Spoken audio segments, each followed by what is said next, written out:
គិតច្រើនចិត្តមានតួនាទីសម្រាប់គិតតែបើគិតរញ៉េរញ៉ៃពេកវានាំទុកមកដាក់ខ្លួនវិញមិនខានបើរឿងណាហួសទៅហើយឲ្យវាហួសទៅចុះកុំស្ដាយអីស្ដាយទៅមានបានអីមកវិញផងបានតែស្ដាយតែឲ្យប្រយោជន៍ខ្មោចកប់ហើយកុំគាស់មកហិតអីស្អុយណាស់តែបើរឿងណាល្អរឿងណានាំឲ្យរីករាយរឿងបុណ្យកុសលនឹកទៅច្រើនចុះក៏មិនអីដែរហើយកុំព្រួយបារម្ភពេកអីជួបរឿងណាដោះរឿងនឹងទៅព្រួយពេកទៅគ្មានបានអីមកផងបានតែលំបាកខ្លួនឥតប្រយោជន៍ប្រឹងប្រែងថ្ងៃនេះឲ្យអស់ចិត្តពីខ្លាំង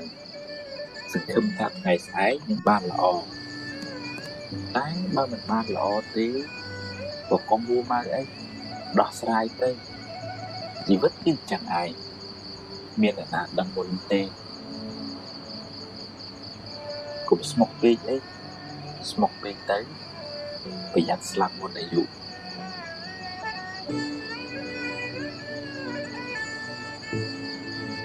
ចិត្តមិនស្ងប់គិតច្រើនព្រួយបារម្ភច្រើនស្មុគស្មាញច្រើនធ្វើឲ្យចិត្តមិនស្ងប់អ្នកក៏មិនសូវបានសុខដែរហើយបើអ្នកមិនដែលមិនដោយឲ្យចិត្តរវើរវាយកាន់តែច្រើនអ្នកក៏មានទុកកាន់តែខ្លាំងដែររៀនប្រមូលរឿងល្អទុកក្នុងខួរក្បាលអ្នកកុំសូវមើលរឿងក្តៅក្រហាយច្រើនពេកព្រោះវាធ្វើឲ្យចិត្តអ្នកក្តៅក្រហាយដែរ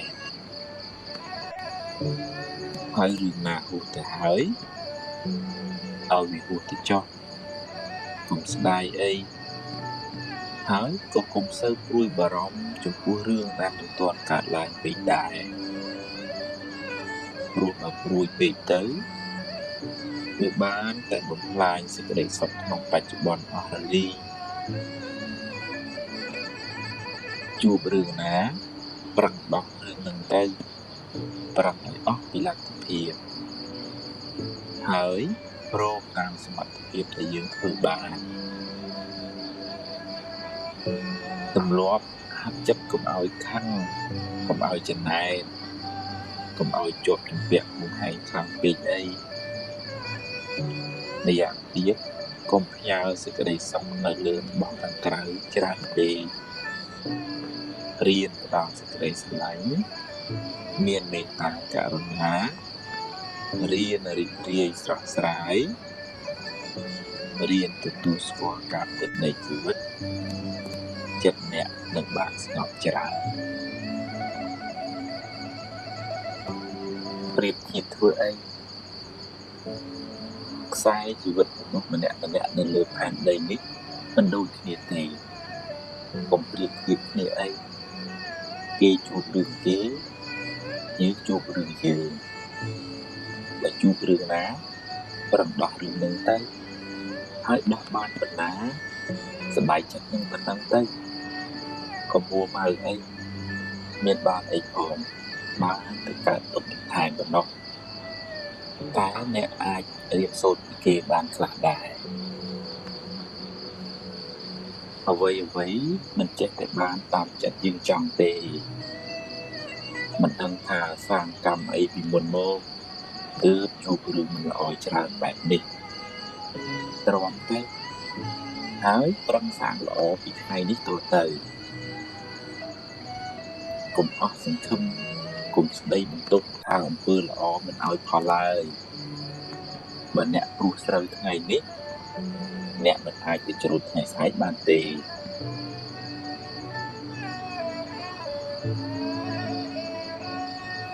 មាត់គេត្រជាយើងគេមានសិទ្ធិនិយាយហើយអ្នកមានសិទ្ធិស្ដាប់ឬមិនស្ដាប់គ្មានអ្នកណាបង្ខំអ្នកទេអ្នកមិនអាចទប់មាត់គេបានទេ តែអ្នកអាចទុកជជែកអ្នកបានបើអ្នកគិតថាវាគ្មានប្រយោជន៍គ្មានតម្លៃសម្រាប់ខួរក្បាលអ្នកគិតមេរោគអាចឆ្លងចូលចិត្តអ្នកតាមទ្វារត្រចៀក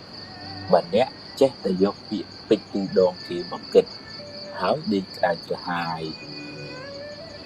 ពេលគេនិយាយស្ដាប់ចុះ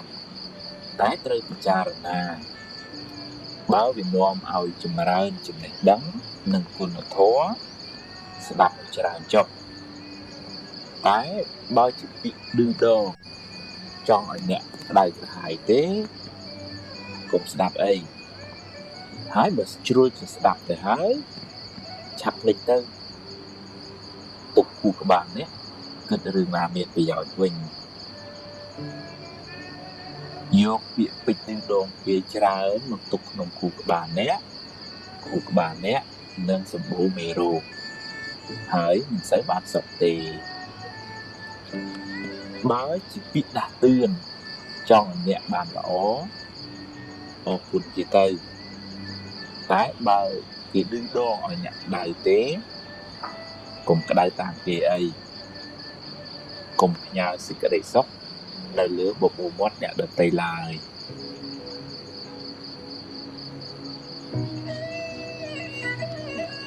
រក្សាចិត្ត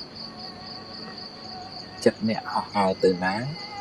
អ្នកត្រូវតាមដានចិត្តអ្នកជាប្រចាំបើចិត្តខឹងក៏ដឹងតែចិត្តកំពុងខឹងហើយមិនខ້ອຍលឿនកំហឹងបន្តិចមកបើចិត្តចំណែនដឹងថាចិត្តកំពុងចំណែនហើយទាញវាចេះអបអរសាទរគេវិញបើស្ដាយក្រោយដឹងថាចិត្តកំពុងតែស្ដាយក្រោយហើយទាញវាត្រឡប់មកវិញប្រាប់ថារឿងពួតទៅហើយកុំស្ដាយអីបើចិត្តរីករាយចិត្តល្អចិត្តមេត្តាចិត្តបុណ្យក៏ដឹងថាចិត្តទឹកល្អហើយព្យាយាមចម្រើនចិត្តប្រភេទនេះឲ្យបានច្រើនធ្វើជាប៉ូលីសតាមដានចិត្តអ្នកនាំឲ្យវាគិតរឿងត្រូវរឿងល្អទើបមិនសូវស្មុគស្មាញហើយមិនសូវមានទុក្ខកុំធ្វើជាជនរងគ្រោះដោយចិត្តធ្វើបាបអ្នកតាមចិត្តឡើយត្រូវបង្កើនស្មារតីធ្វើជាម្ចាស់ធ្វើជាអ្នកវិជាចិត្តវិញ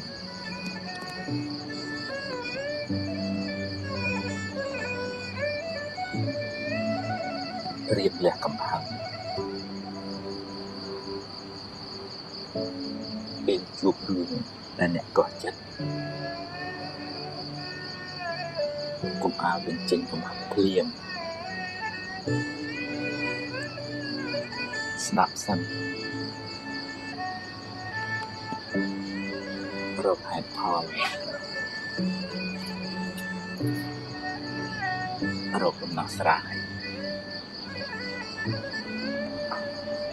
ចូលរួមទាំងអស់គ្នាកុំចង់ឲ្យគេតាមយើងពេកពេលខាងកុំឲ្យសម្រេចចិត្តឲ្យត្រជាក់ចិត្តសិននិយាយ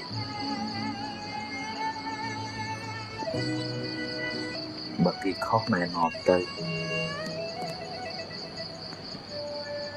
បើគេតាមសប្បាយចិត្តទៅ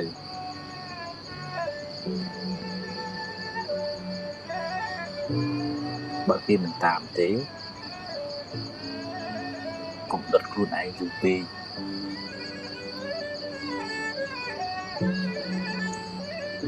រៀនបណ្ដោយខ្លះទើបមិនសូវកើតទុក្ខ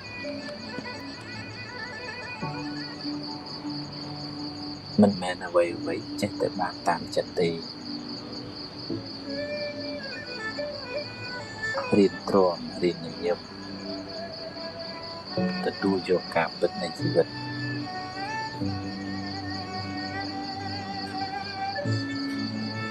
នេះគឺចឹងឯងទ្រាំទៅ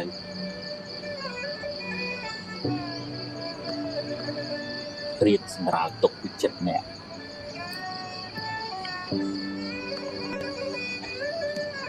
កុំបន្ទោសខ្លួនឯង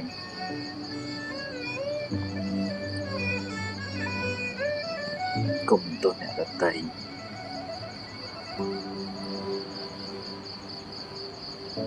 កុំប្រៀបធៀបនឹងជីវិតគេ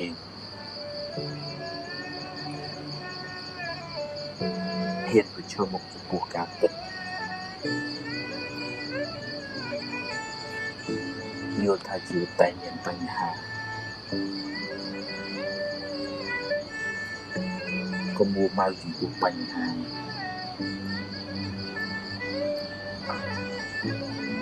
ព្យាយាមដោះបញ្ហាឲ្យអស់ពីសមត្ថភាពដោះបានប៉ុណ្ណាយកប៉ុណ្ណឹងចេះព្រមតាមសមត្ថភាពដែលយើងមាន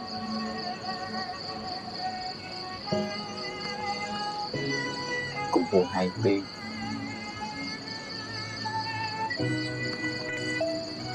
កុំគិតថាអ្វីៗត្រូវតែបានដូចចិត្តអ្នកកុំសង្ឃឹមថាគេដូចចិត្តអ្នកគ្រប់រឿង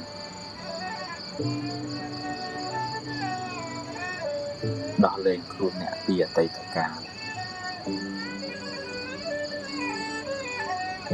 កុំសូវពួយពេកជាមួយរឿងដែលមិនទាន់កើតឡើង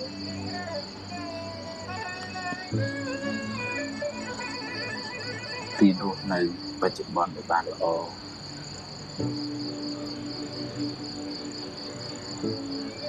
កុំសូវយកពាក្យគេបញ្ឈឺមកគិតច្រើនពេក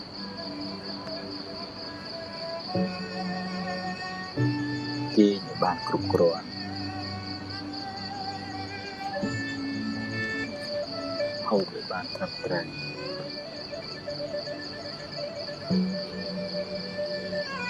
ស្ដាប់ធម៌អប់រំចិត្ត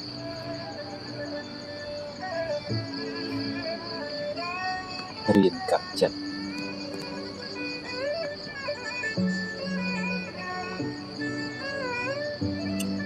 អរគុណឧបសគ្គទាំងឡាយដែលបានបង្រៀនខ្ញុំឲ្យរឹងមាំជាងមុន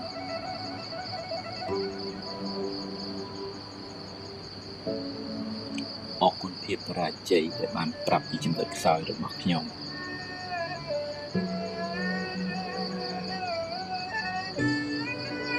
អរគុណលោកក្បត់ដែលបានបង្រៀនខ្ញុំឲ្យចេះមើលមនុស្សច្បាស់ជាងមុន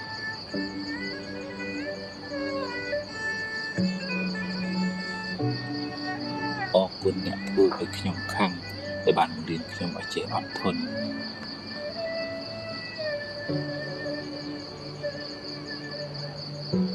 អរគុណការលំបាកទាំងឡាយដែលបានបង្រៀនខ្ញុំឲ្យចេះទ្រាំ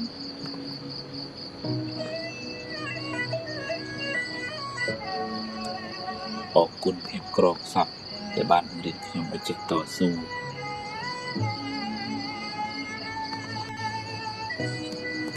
អរគុណរឿងអាក្រក់ៗទាំងឡាយ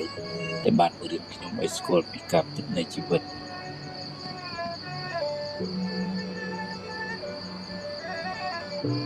អរគុណលោកពុកអ្នកម៉ែ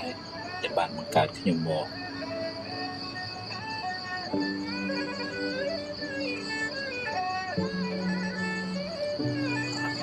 ស្វែងយល់ពីជីវិតយើងម្នាក់មានឧបសគ្គច្រើនណាស់តែតម្រូវយើងហ៊ានប្រឈមមុខដោយស្មារតីរឹងប៉ឹងការតស៊ូព្យាយាមនៃសង្ឃឹមនិងភាពអំណត់អត់ធន់វិថីជីវិតមិនរៀបស្មើរហូតទេមានឡើងមានចុះមានទាបមានខ្ពស់មានសុខមានទុក្ខមានជួបមានព្រាត់មានខាតមានចំណេញជារឿងធម្មតាដូច្នេះត្រូវបង្កើតស្មារតីចម្រើនបញ្ញាប្រាប់ខ្លួនឯងឲ្យហ៊ានទទួលយកការពិតទាំងឡាយទាំងល្អទាំងមិនល្អដែលកើតឡើងក្នុងជីវិតនេះពេលជួបរឿងល្អហ៊ានទទួលទៅតែកុំជួបពេលជួបរឿងមិនល្អក៏ត្រូវតែហ៊ានទទួលហើយព្យាយាមដោះស្រាយអស់ពីលទ្ធភាពទៅដោះបានប៉ុណ្ណាយកប៉ុណ្ណឹងទៅកុំកើតទុកពេកអីមានអ្នកណាមានសមត្ថភាពដោះបានគ្រប់បញ្ហាទេហើយកុំសូវប្រៀបធៀបជីវិតអ្នក tớiនឹងជីវិតគេអីខ្សែជីវិតម្នាក់មិនដូចគ្នាទេគេជាប់រឿងគេយើងជាប់រឿងយើងតែអ្នកអាចរៀនសូត្រពីគេបានខ្លះជីវិតនេះតែមានបញ្ហាហើយបញ្ហាបានបង្រៀនអ្នកឲ្យរឹងមាំជាងមុនរៀនញញឹមដាក់បញ្ហាកុំយំដាក់បញ្ហាទើបជីវិតមិនសូវមានទុក្ខហ៊ានទទួលយកការពិតជីវិតអ្នកណាក៏មានបញ្ហាដែរពេលខ្លះជួបរឿងល្អពេលខ្លះជួបរឿងមិនល្អជារឿងធម្មតានៃជីវិតមានអ្នកណាអាចជៀសរួចទេ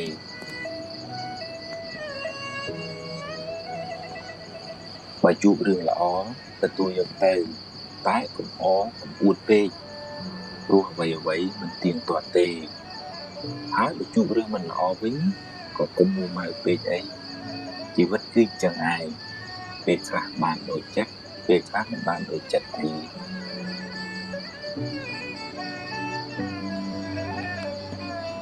ត្រូវហ៊ានប្រឈមមុខដោះស្រាយចំពោះបញ្ហាទាំងឡាយ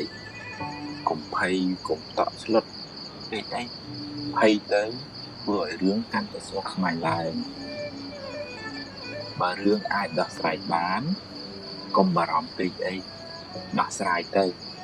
តែបើប្រឹងហើយនៅតែដោះមិនបានក៏គ្មានអីត្រូវខាតទុកពេកដែរព្រោះតែមួម៉ៅទៅដោះអីមិនចេញដែរមានតែបង្កើតទុកមិនថែមទៀតប៉ុណ្ណោះរៀនទទួលយកការពិតរៀនព្រមតាមសមត្ថភាពដែលអ្នកមានទើបមិនសូវកើតទុក្ខ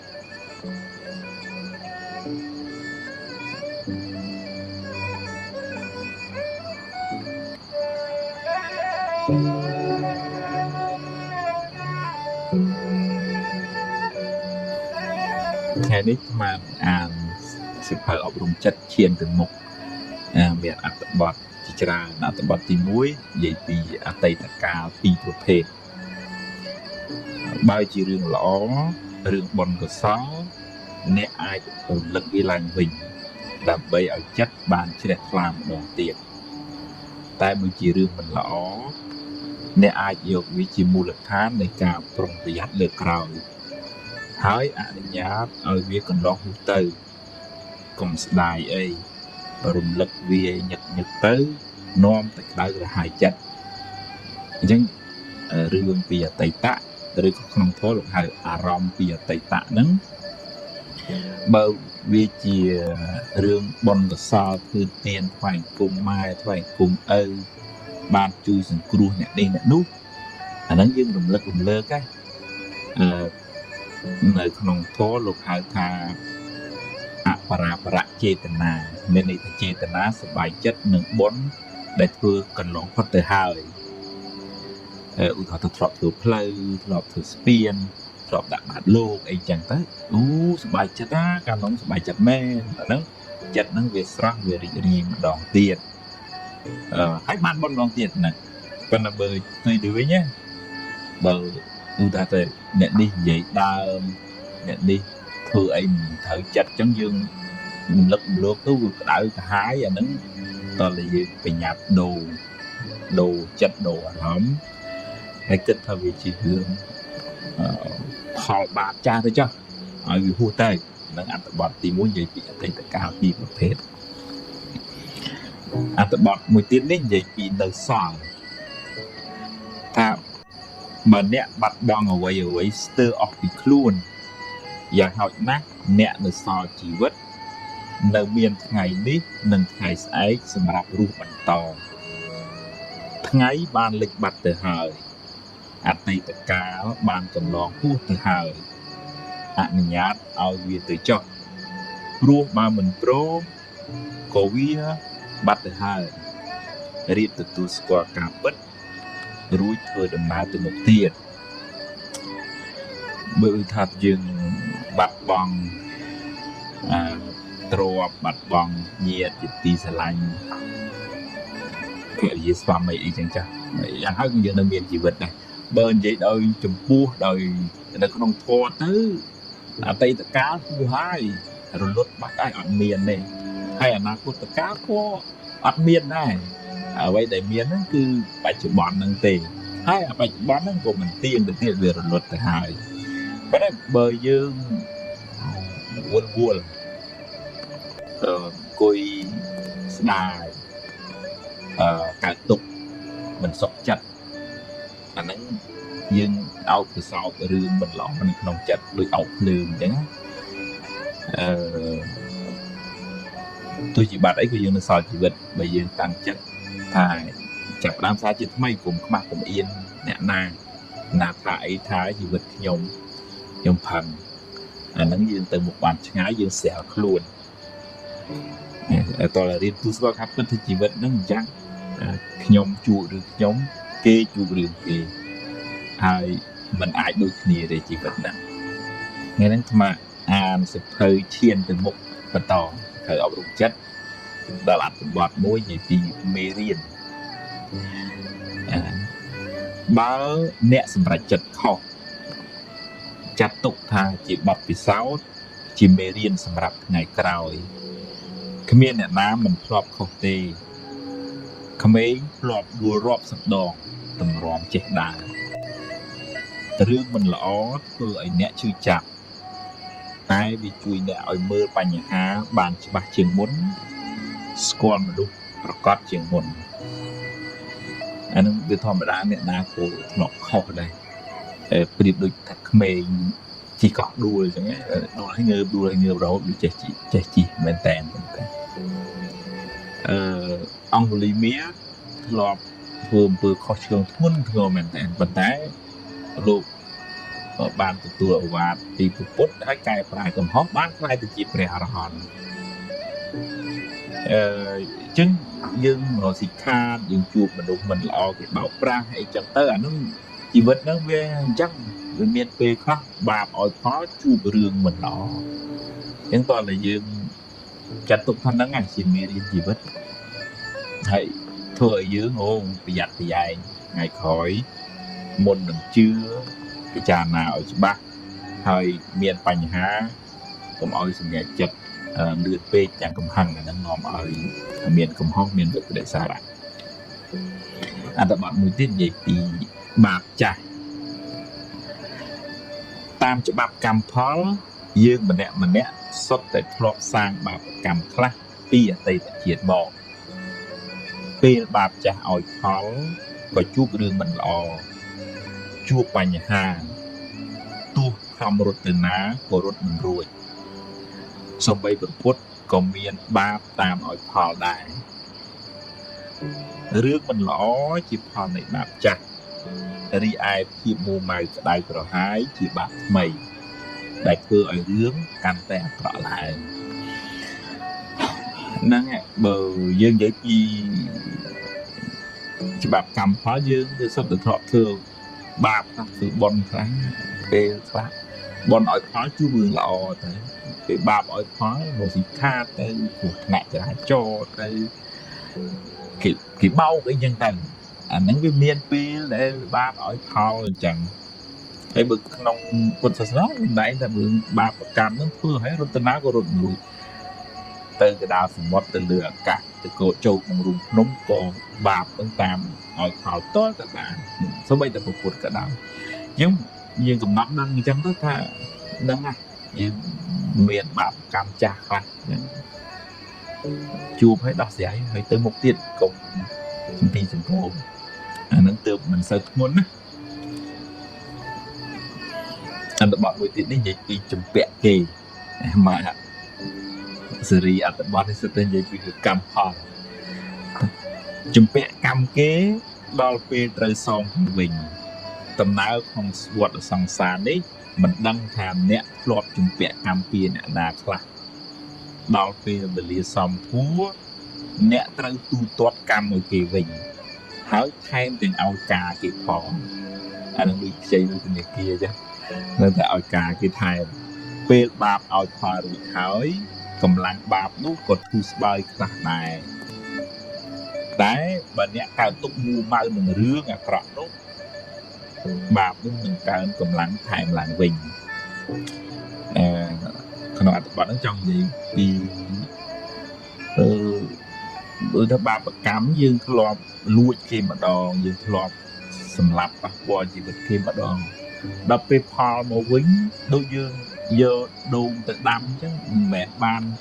mà plai mà vĩnh ban chườn pli chườn plai anh đang đôiក្នុងរឿងពុទ្ធសាសនានិយាយពីលោកតាម្នាក់យកជាមទៅអាកដើម្បីយកសាច់មកទទួលភ្ញៀវគាត់ហើយជាមនឹងសើចយកចាត់ឆេងហើយស្រាប់ប្រសក់ទឹកភ្នែកហើយតានឹងសួរថាម៉េចបានម្ដងសើចម្ដងយំជាមនឹងឆ្លើយថាខ្ញុំសើចពីព្រោះខ្ញុំរួចផុតពីកំណើតសត្វដេរឆានរួចផុតពីកម្មហ្នឹងហើយខ្ញុំត្រូវគេសម្លាប់499ដងហើយជាតិហ្នឹងជាជាតិទី500ហើយរួចពីហ្នឹងទៅខ្ញុំផុតពីកំណើតជាសត្វដេរឆានហើយចុះហេតុអីបានជាជាមឯងយំជាមហ្នឹងឆ្លើយថាខ្ញុំយំព្រោះអាណិតលោកតាឯងណាពីព្រោះខ្ញុំពីដើមគាត់ធ្លាប់សម្លាប់សត្វជាមដោយលោកតាឯងដែរដោយសារខ្ញុំសម្លាប់ហ្នឹងបានខ្ញុំត្រូវធ្លាក់នរកឲ្យមកកើតជាសត្វជាមហ្នឹងត្រូវគេសម្លាប់499ដង500ទាំងជាតិហ្នឹងអញ្ចឹងតានឹងគាត់ភ្ញាក់ស្មារតីអញ្ចឹងខ្ញុំថាភាពគាត់ចង់ទាញត្រឡប់មកវិញថាជាមហ្នឹងសម្លាប់គេម្ដងប៉ុន្តែដល់ពេលត្រីគេសម្លាប់វិញ500ដងទាំងជាតិហ្នឹងអញ្ចឹងបាបកម្មហ្នឹងវាមានពេលខ្លះ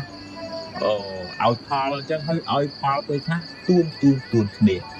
អត់ដូចគ្នាទេជីវិតហ្នឹងបិទតែកើតមកក្នុងផ្ទៃម៉ែតែមួយប៉ុន្តែវាសនាជីវិតរឿងរ៉ាវមិនដូចគ្នាអញ្ចឹងយើងទទួលស្គាល់ពីជីវិតហ្នឹងអញ្ចឹងហើយកំណត់ដឹងថាវាមានហេតុអញ្ចឹងបានវាជួបរឿងអញ្ចឹងហើយយើងសំបុណ្យសំកុសលជាទីពឹងទៅក្នុងលោកខាងមុខទៀតទៅក្នុងពេលខាងមុខទៅមិនចាំបាច់ជាតិក្រោយទេធ្វើល្អបច្ចុប្បន្នក៏បានផលបច្ចុប្បន្នដែរយើងកុំឲ្យដេកកើតទុកចំពោះរឿងមិនល្អដែលកើតឡើងនៅព្រោះដេកកើតទុកទៅវាធ្វើឲ្យបាបហ្នឹងកើតកម្លាំងឡើងវិញឯងមិនបាបនឹងថយទេស្មាននឹងអានសភៅអប់រំចិត្តឈានទៅមុខបន្តទៀតនេះដល់អត្ថបទមួយទៀតនិយាយពីមិនមែនទ្របអ្នកបើជាទ្របអ្នកមិនងាយបាត់បង់ទៅណាទេតែបើមានបាបកម្មពីមុនមកទ្របនៅនឹងមុខក៏យកមិនបានឬក៏ត្រូវបាត់បង់ទៅវិញបើអ្នកប្រឹងថែអស់ពីសមត្ថភាពហើយវានៅតែបាត់បង់មានន័យថាវាដល់ពេលត្រូវទៅហើយវាមិនមែនជារបស់អ្នកទេស្លឹកឈើពេលទុំវាត្រូវតែជ្រុះទោះបីអ្នកខាត់អង្វរក៏វាមិនស្ដាប់ដែរអានឹងក្នុងន័យមួយគឺថាបើយើងថែរក្សារបស់នឹងវាអស់ពីចិត្តពីចង់ហើយហើយវានៅតែបាត់អានឹងយើងត្រូវទទួលស្គាល់ថាខ្ញុំប្រឹងថែអស់ហើយបើយើងមិនបានថែឲ្យបាត់អានឹងមកពីយើងបាបបច្ចុប្បន្នមិនមែនបាបអតីតទេវាផ្សំគ្នាដែរហ្នឹងខ្ញុំបន្តថាភាពធ្លាប់ចាំរឿងមួយពីមុនសម័យលោកពោតញោមហ្នឹងគាត់នឹកថាគាត់ចេញពីភ្នំពេញគាត់អត់យករបស់របរអីច្រើនទេពលពតគេដេញឲ្យចេញពីភ្នំពេញគាត់គិតតែពីលក់របស់លក់របរយកលុយពីព្រោះលុយវាស្រាលយករបស់អីវាធ្ងន់អញ្ចឹងគាត់ដាក់លុយទាំងកំបោកទាំងបេយកទៅតាមខ្លួនគាត់ពេលចេញពីភ្នំពេញពលពតគេប្រកាសថាគេឈប់ចាយលុយហើយគាត់ណាដឹងថាគេឈប់ចាយលុយប៉ុណ្ណឹងគាត់ខូចសតិទៅមុខលេងរួចដូចថាសរសៃប្រសាទបងរហូតដល់ថ្នាក់ក្រុមគ្រួសារត្រូវបោះបង់គាត់ចោលពីព្រោះយកទៅអត់កើតអាហ្នឹងដូចថាវាដល់ពេលទ្របនៅនឹងមុខស្រាប់តែវាសាក់ខ្លាយទៅជារបស់អស់តម្លៃលីងបងអាហ្នឹងដល់ពេលបើនិយាយក្នុងកម្មមានន័យថាបុណ្យដែលយើងត្រូវសោយផលទ្របនឹងអស់ដល់អញ្ចឹងទ្របនឹងទៅជារបស់អត់បានការដល់សម័យពុទ្ធកាលគឺមានណាបើគាត់មិនសមទ្របមាសពេជ្រទៅស្រាប់តែចុងក្រោយរបស់នឹងបែរទៅខ្លាយទៅជាធ្យូងទៅវិញទៅ នេះអត្ថបទមួយទៀតពិចារណាមិនបានល្អអាចថាអ្នកមិនបានពិចារណាឲ្យបានល្អិតល្អន់មិនបានសួរគេឯងឲ្យបានច្បាស់លាស់ចំណេះដឹងមិនគ្រប់គ្រាន់ធ្វើឲ្យគេបោកអ្នកបានឬត្រូវខាតបង់ទៅថ្ងៃក្រោយត្រូវចាំទុកតែរៀនគិតគូរឲ្យបានល្អិតល្អន់មុននឹងសម្រេចចិត្តណាឲ្យចុះបើវាខុសទៅហើយឲ្យវារួចទៅចុះចាប់ផ្ដើមសាជាថ្មីអានេះគំនិតក្មេងខ្ចីពេលខ្លះយើងភ្លាត់ស្នៀតយើងឆាប់ជឿគេយើងមើលឃើញគេត្រអាហ្នឹងយើងអូបានហើយដាក់ទប់ឡងចង់ទៅអាហ្នឹងវាជាការធ្វើប្រហែសក្នុងបច្ចុប្បន្នក្នុងធម៌លោកហៅថាបយោគវិបត្តិមានន័យថាសកម្មភាពបច្ចុប្បន្ននឹងអត់ល្អការធ្វើប្រហែសបញ្ញាស្មារតីមិនគ្រប់គ្រាន់បានខ្សែគប់កល្យាណមិត្តឲ្យបានត្រឹមត្រូវសម្រាប់ចិត្តខុសអាហ្នឹងវាត្រូវតែទទួលស្គាល់ថាវាខុសហើយខ្ញុំកណាត់ថាភាពធ្លាប់ជួបបងអូនខ្លះដែលបើអាជីវកម្មហើយដូចថាវាឡងចុងគាត់យកលុយពុកម្ដាយច្រើនណា$10,000អញ្ចឹងទៅគាត់បើកទៅយើងអត់មានប័ណ្ណពិសោធន៍យើងអត់ស្គាល់ទីផ្សារយើងអត់មានទំនាក់ទំនងជាមួយតេតិជនត្រឹមត្រូវដួលខូចចិត្តហើយនៅអោបកសោបអានឹងទុកអាលុយក៏ខាតអាចិត្តក៏ខូចចុងក្រោយកើតជំងឺផ្សែងសាកនេះហើយនឹងពោះថ្នាក់វាត្រូវតែប្រឡែងនឹងឯងម្ដាយឪពុកនឹងគ្មានយកទោសយកបីកូនអីទេប៉ុន្តែកូននឹងអោបកំហុសនឹងមិនព្រមប្រឡែងបើមិនព្រមប្រឡែងក៏វាត្រូវតែខាតហើយ$10,000ហ្នឹងអស់ហើយមានបានអីមកវិញកើតទុកប៉ុណ្ណាក៏វាអស់ដែរខាងមកភាពនឹងអានសភៅឈានទៅមុខហើយអប់រំចិត្តបន្តទៀតបងនេះអត្ថបទមួយនិយាយពីពិចារណាមិនបានល្អអាចថាអ្នកមិនបានពិចារណាឲ្យបានល្អិតល្អន់មិនបានសួរគេឯងឲ្យបានច្បាស់លាស់ចំណេះដឹងមិនគ្រប់គ្រាន់ធ្វើឲ្យគេបោកអ្នកបានឬត្រូវខាតបង់ទៅថ្ងៃក្រោយត្រូវចាំទុករៀនគិតគូរឲ្យបានល្អិតល្អន់មុននឹងសម្រេចចិត្តណាឲ្យចុះបើវាខុសទៅហើយឲ្យវារួចទៅចុះចាប់ផ្ដើមសាជាថ្មីអានេះអត្ថបទហ្នឹងនិយាយពីថាយើងវានៅក្មេងខ្ចីចំណេះដឹងបទពិសោធន៍ហើយក៏ចាប់ផ្ដើមមុខរបរការងារទៅវាត្រូវខាតវាត្រូវបង់វាជាធម្មតាវាតែងតែអញ្ចឹងឯងអញ្ចឹងយើងយកអ្វីដែលជួបប្រទះហ្នឹងជាមូលដ្ឋាននៃការសម្រេចចិត្តពីក្រោយហើយយើងទៅមុខទៀតកុំដេកអោបកសោបរឿងមិនល្អហ្នឹងធ្វើឲ្យយើងទៅមុខមិនឆ្ងាយទេនេះអត្ថបទមួយទៀតនិយាយពីកំហុសកំហឹងធ្វើឲ្យអ្នកសម្រេចចិត្តខុសនិយាយជ្រុលជ្រួសនាំឲ្យខូចខាតប្រយោជន៍ជាបុថុជនតែងខុសខ្លះជាធម្មតាបើខុសហើយត្រូវចេះទទួលកំហុសរួចកែខ្លួនឡើងវិញកុំដេកស្ដាយអីងើបឡើងរួចបន្តទៅមុខទៀតអ្នកចេះកែប្រែកំហុសព្រះពុទ្ធចាត់ទុកថាជាបណ្ឌិតជាបុថុជននោះវាមានពេលខ្លះខឹងទុកបានក៏និយាយសម្ដីជ្រុលជ្រួសមិនថាតែញោមនៅគ្រប់គ្រងផ្ទះតែអ្នកបួសហ្នឹងក៏ពេលខ្លះក៏នៅអាចរក្សាចិត្តនឹងបានអញ្ចឹងខុសសុំទោសទេតែខ្ញុំកណ្ដាលវាជ្រុលជ្រួសមកពេលហើយអញ្ចឹងសូមខមាទោសសូមអភ័យទោសហើយតែកាលណាយើងចេះទទួលកំហុសជាទូទៅនេះថាភាគីម្ខាងទៀតគេស្រាលពីកំហឹងហ្នឹងហើយដែលវាក្តៅវាឆេះខ្លាំងនៅពេលដែលយើងខុសហើយយើងកែយើងតិចកែនិយាយឲ្យត្រូវអាហ្នឹងដូចចាក់សាំងចូលភ្លើងអញ្ចឹងក្តៅ ấy to là họ cái lại chọc chứ từ ai thôi tầm nào từ một tiếng bàn trắng đâu quên khăn cung sọp cái này ai nhưng không xôm tô hết nhau người cho chú từ tu cũng học nên cả còn còn bỏ nhau men nó hay cái phải luôn tay mà nó bàn dự từ một bàn ngày cũng để áo cũng họ nèนี่อัตบอดมีเตี้ยใหญ่ปีสโรมาเลยអតីតកាលគ្រាន់តែជាស្រមោលរីឯវិបដិសារៈជាបិសាចតាមលោកបន្លាចអ្នកតាមពិតអតីតកាលបានរលត់បាត់ទៅហើយគុំក្រឡេកមើលវាញឹកញាប់ពេក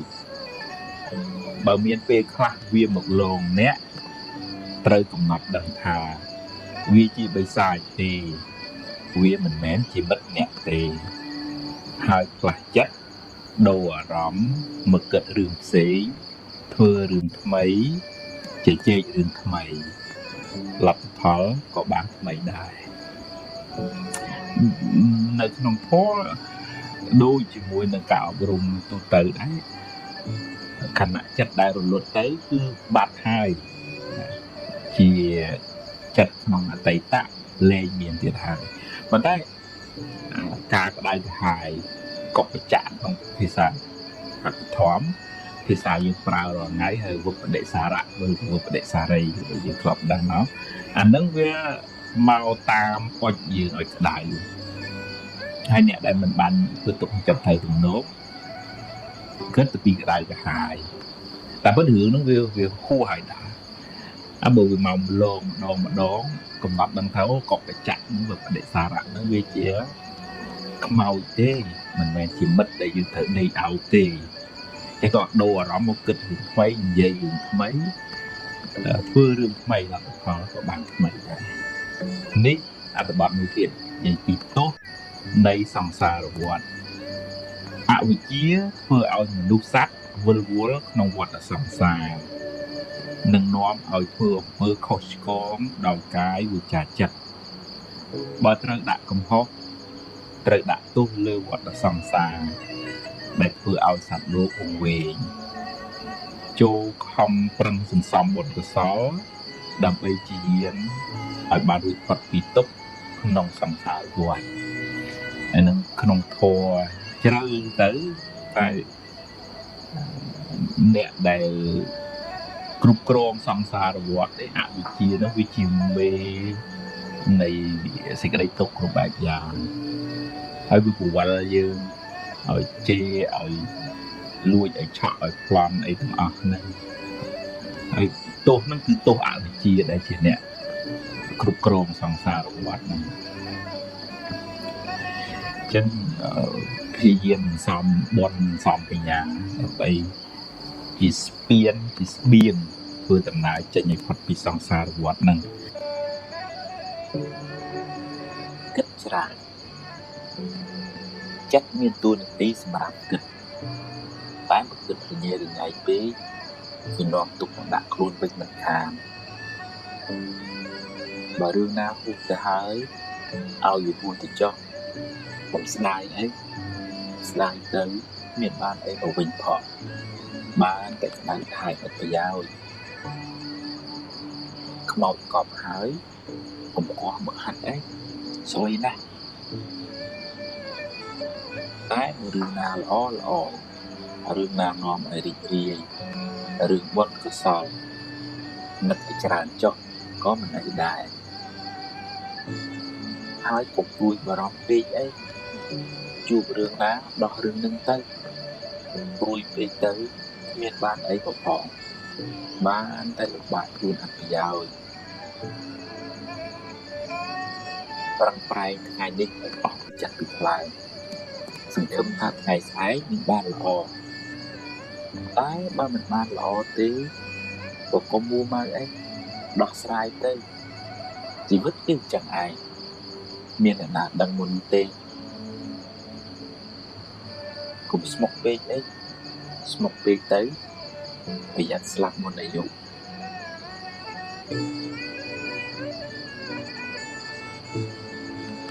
ចិត្តមិនស្ងប់គិតច្រើន ព្រួយបារម្ភច្រើនស្មុគស្មាញច្រើនធ្វើឲ្យចិត្តមិនស្ងប់អ្នកក៏មិនសូវបានសុខដែរហើយបើអ្នកបណ្ដែតបណ្ដោយឲ្យចិត្តរវើរវាយកាន់តែច្រើនអ្នកក៏មានទុក្ខកាន់តែខ្លាំងដែររៀនប្រមូលរឿងល្អទុកក្នុងខួរក្បាលអ្នកកុំសូវមើលរឿងក្តៅក្រហាយច្រើនពេកព្រោះវាធ្វើឲ្យចិត្តអ្នកក្តៅក្រហាយដែរហើយរឿងណាហួសទៅហើយឲ្យវាហួសទៅចុះកុំស្ដាយអី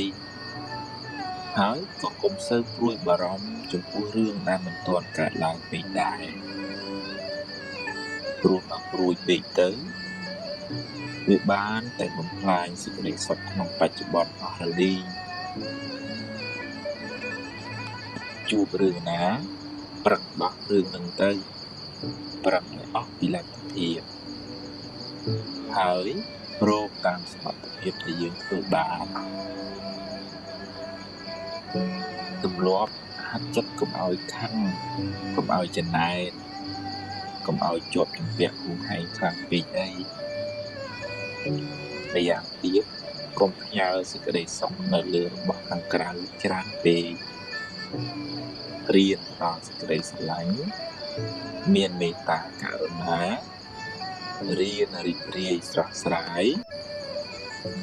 រៀនទទួលស្គាល់ការពិតនៃជីវិតចិត្តអ្នកនឹងបានស្ងប់ច្រើនប្រៀបធៀបធ្វើអីខ្សែជីវិតរបស់ម្នាក់នៅលើផែនដីនេះមិនដូចគ្នាទេកុំប្រៀបធៀបគ្នាអីគេជួបរឿងគេយើងជួបរឿងយើងបើជួបរឿងណាប្រឹងដោះរឿងនឹងទៅហើយដោះបានប៉ុណ្ណាសប្បាយចិត្តនឹងប៉ុណ្ណឹងទៅកុំមួម៉ៅអីមានបានអីផងបានតែកើតទុកបន្ថែមប៉ុណ្ណោះតែអ្នកអាចរៀនសូត្រពីគេបានខ្លះដែរអ្វីមិនចេះតែបានតាមចិត្តយើងចង់ទេមិនដឹងថាសាងកម្មអីពីមុនមកទើបជួបរឿងមិនល្អច្រើនបែបនេះត្រង់ទៅហើយប្រឹងសាងល្អពីថ្ងៃនេះតទៅកុំអស់សង្ឃឹមកុំស្ដីបន្ទោសថាអំពើល្អមិនឲ្យផលឡើយបើអ្នកព្រោះស្រូវថ្ងៃនេះអ្នកមិនអាចទៅជ្រូតថ្ងៃស្អែកបានទេ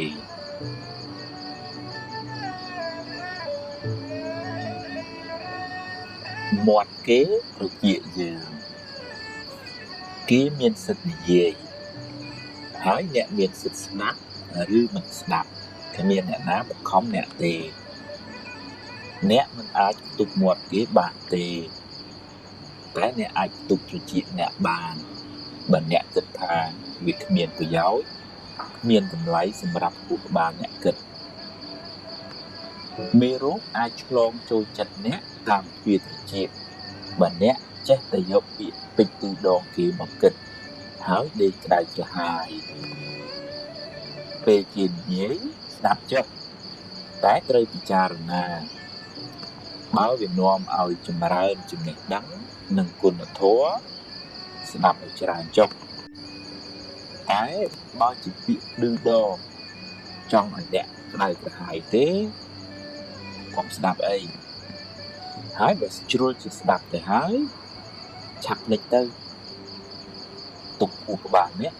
គិតរឿងណាមានប្រយោជន៍វិញយកពាក្យពេចន៍ឌឺដងគេច្រើនមកទុកក្នុងខួរក្បាលនេះ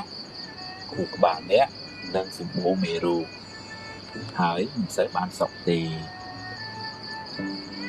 បើជាពាក្យដាស់តឿនចង់ឲ្យអ្នកបានល្អអរគុណទេទៅតែបើគេឌឺដងឲ្យអ្នកក្តៅទេកុំក្តៅតាមគេអីកុំផ្ញើសេចក្តីសុខនៅលើបបោមាត់អ្នកដទៃឡើយ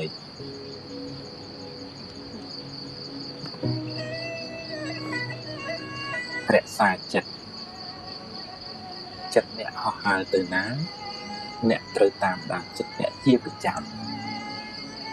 បើចិត្តខឹងក៏ដឹងថាចិត្តកំពុងខឹងហើយមិនថយលបឿនកំហឹងបន្តិចមក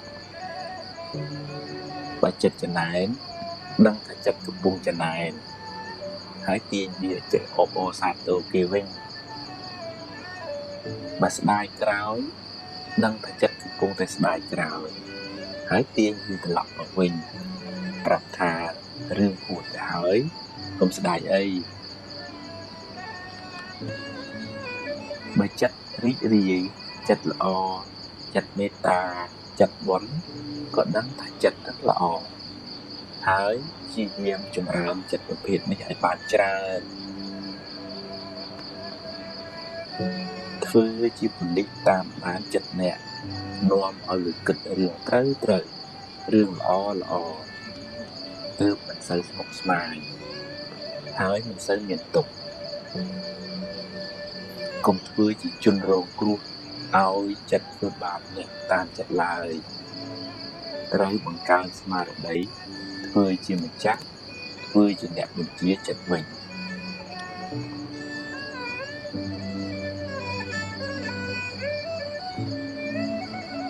រៀបលះកំហឹង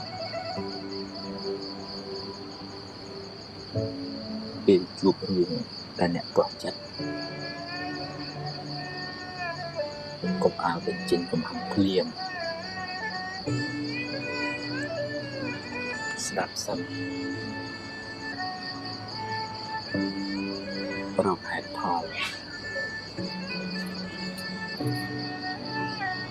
រកដំណោះស្រាយចូលរួមទាំងអស់គ្នាកុំចង់ឲ្យគេតាមយើងពេកពេលខំកុំឲ្យសម្រេចចិត្តឲ្យត្រជាក់ចិត្តសិននិយាយ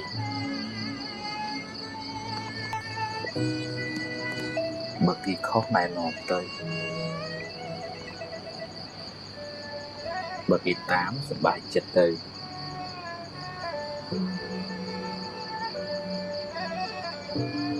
បើគេមិនតាមទេកុំដុតខ្លួនឯងយូរពេក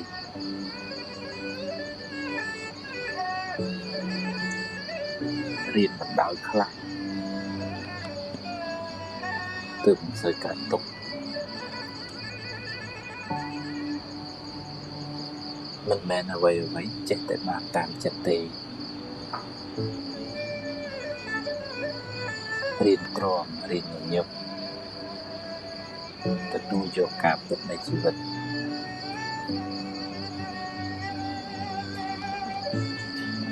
ជីវិតនេះគឺចឹងឯងទ្រាំទៅ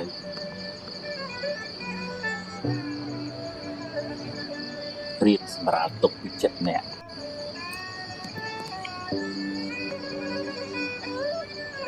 កុំទោសខ្លួនឯង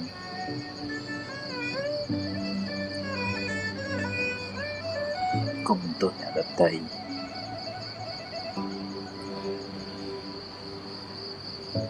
កុំប្រៀបធៀបនឹងជីវិតគេ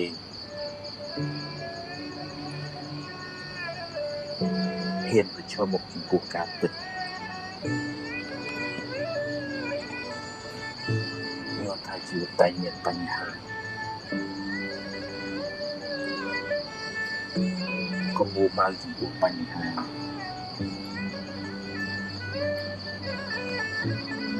ព្យាយាមដោះបញ្ហាឲ្យអស់ពីសមត្ថភាពដោះបានប៉ុណ្ណាយកប៉ុណ្ណឹងចេះព្រមតាមសមត្ថភាពដែលយើងមាន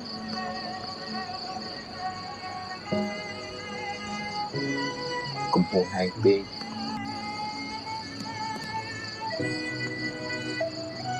កុំគិតថាអ្វីត្រូវតែបានដូចចិត្តអ្នកកុំសង្ឃឹមថាគេដូចចិត្តអ្នកគ្រប់រឿង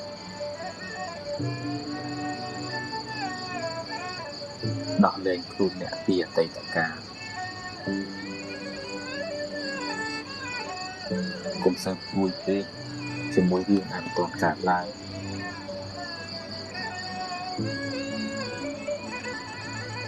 រៀនរស់នៅបច្ចុប្បន្នឲ្យបានល្អ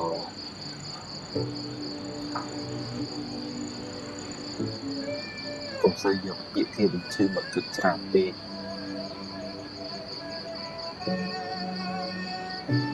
ទាញឲ្យបានគ្រប់គ្រាន់พูดឲ្យបានត្រឹមត្រូវ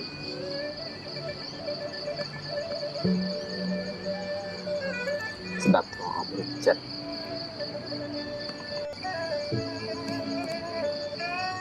រៀនកាត់ចិត្ត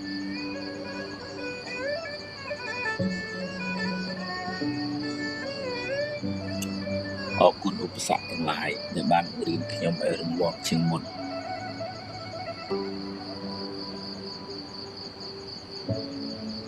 អរគុណភាពបរាជ័យដែលបានប្រាប់ពីចំណុចខ្សោយរបស់ខ្ញុំ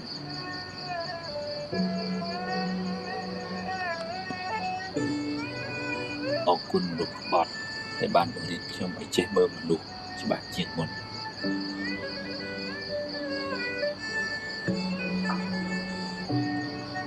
អរគុណអ្នកធ្វើឲ្យខ្ញុំខឹងដែលបានបង្រៀនខ្ញុំឲ្យចេះអត់ធន់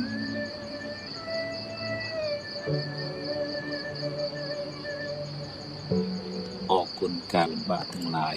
ដែលបានបង្រៀនខ្ញុំឲ្យចេះទ្រាំ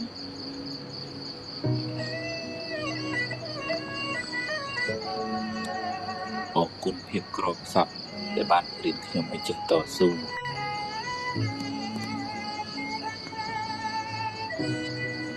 អរគុណរឿងក្រក់ៗទាំងឡាយដែលបានបង្រៀនខ្ញុំឲ្យស្គាល់ពីការពិតនៃជីវិត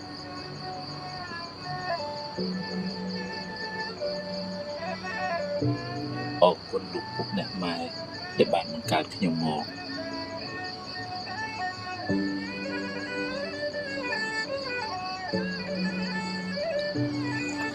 ស្វែងយល់ពីជីវិតយើងដែលមានឧបសគ្គច្រើនណាស់ដែលធ្វើឲ្យយើងហ៊ានឈរមុខដោយស្មារតីរំពឹងការតស៊ូព្យាយាមក្តីសង្ឃឹមនិងភាពអំណត់អត់ធន់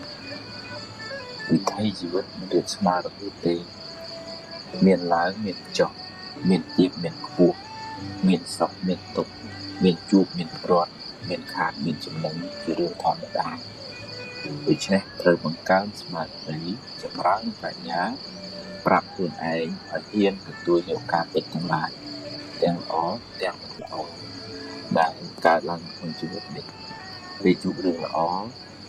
ហ៊ានទទួលទៅតែកុំជួបពេលជួបរឿងមិនល្អក៏ត្រូវតែហ៊ានទទួលហើយព្យាយាមដោះស្រាយឲ្យអស់ពីលទ្ធភាពទៅដោះបានប៉ុណ្ណាយកប៉ុណ្ណឹងទៅកុំកើតទុក្ខនេះអីមានអ្នកណាមានសមត្ថភាពដោះបានគ្រប់បញ្ហាទេហើយកុំសូវប្រៀបធៀបជីវិតអ្នកទៅនឹងជីវិតគេអីខ្សែជីវិតម្នាក់មិនដូចគ្នាទេគេជួបរឿងគេយើងជួបរឿងយើងតែមិនអាចរៀនសូត្រពីគេបានខ្លះជីវិតនេះតែមានបញ្ហាហើយបញ្ហាបានបង្រៀនអ្នកឲ្យរឹងមាំជាងមុនរៀនញញឹមដាក់បញ្ហាកុំយំដាក់បញ្ហាគឺជីវិតមិនសូវមានទុក្ខហ៊ានទទួលយកការពិត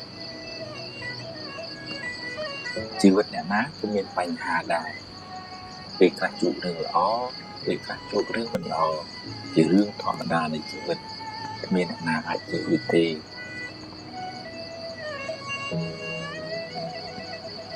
បើជួបរឿងល្អទទួលយកទៅតែកុំអួតពេកព្រោះអ្វីមិនទៀងទាត់ទេហើយបើជួបរឿងមិនល្អវិញក៏កុំមួម៉ៅពេកអីជីវិតគឺចឹងឯងពេលខ្លះបានដូចចិត្តពេលខ្លះមិនបានដូចចិត្តទេ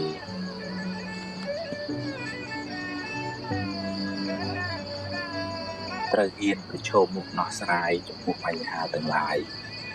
កុំភ័យកុំតក់ស្លុតពេកអីភ័យទៅព្រោះឲ្យរឿងកាន់តែស្មុគស្មាញឡើងបើរឿងអាចដោះស្រាយបានកុំបារម្ភពេកអីដោះស្រាយទៅតែបើប្រឹងហើយនៅតែដោះមិនបាន ក៏គ្មានអីត្រូវកើតទុកពេកដែរព្រោះអាមួមកទៅដោះអីមិនចេញទៅដែរមានតែបង្កើនទុកបន្ថែមទៀតប៉ុណ្ណោះរៀនទទួលយកការពិតរៀនព្រមតាមសមត្ថភាពដែលអ្នកមានទើបមិនសូវកើតទុក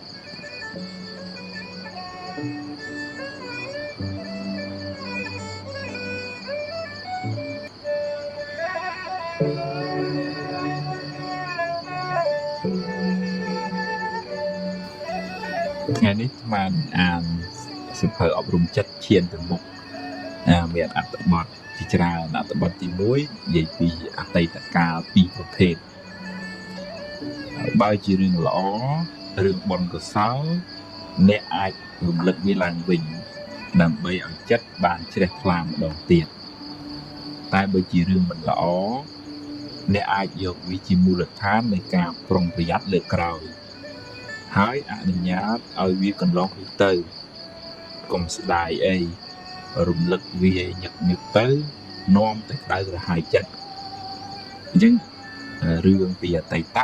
ឬក៏ក្នុងធម៌លោកហៅអារម្មណ៍ពីអតីតហ្នឹង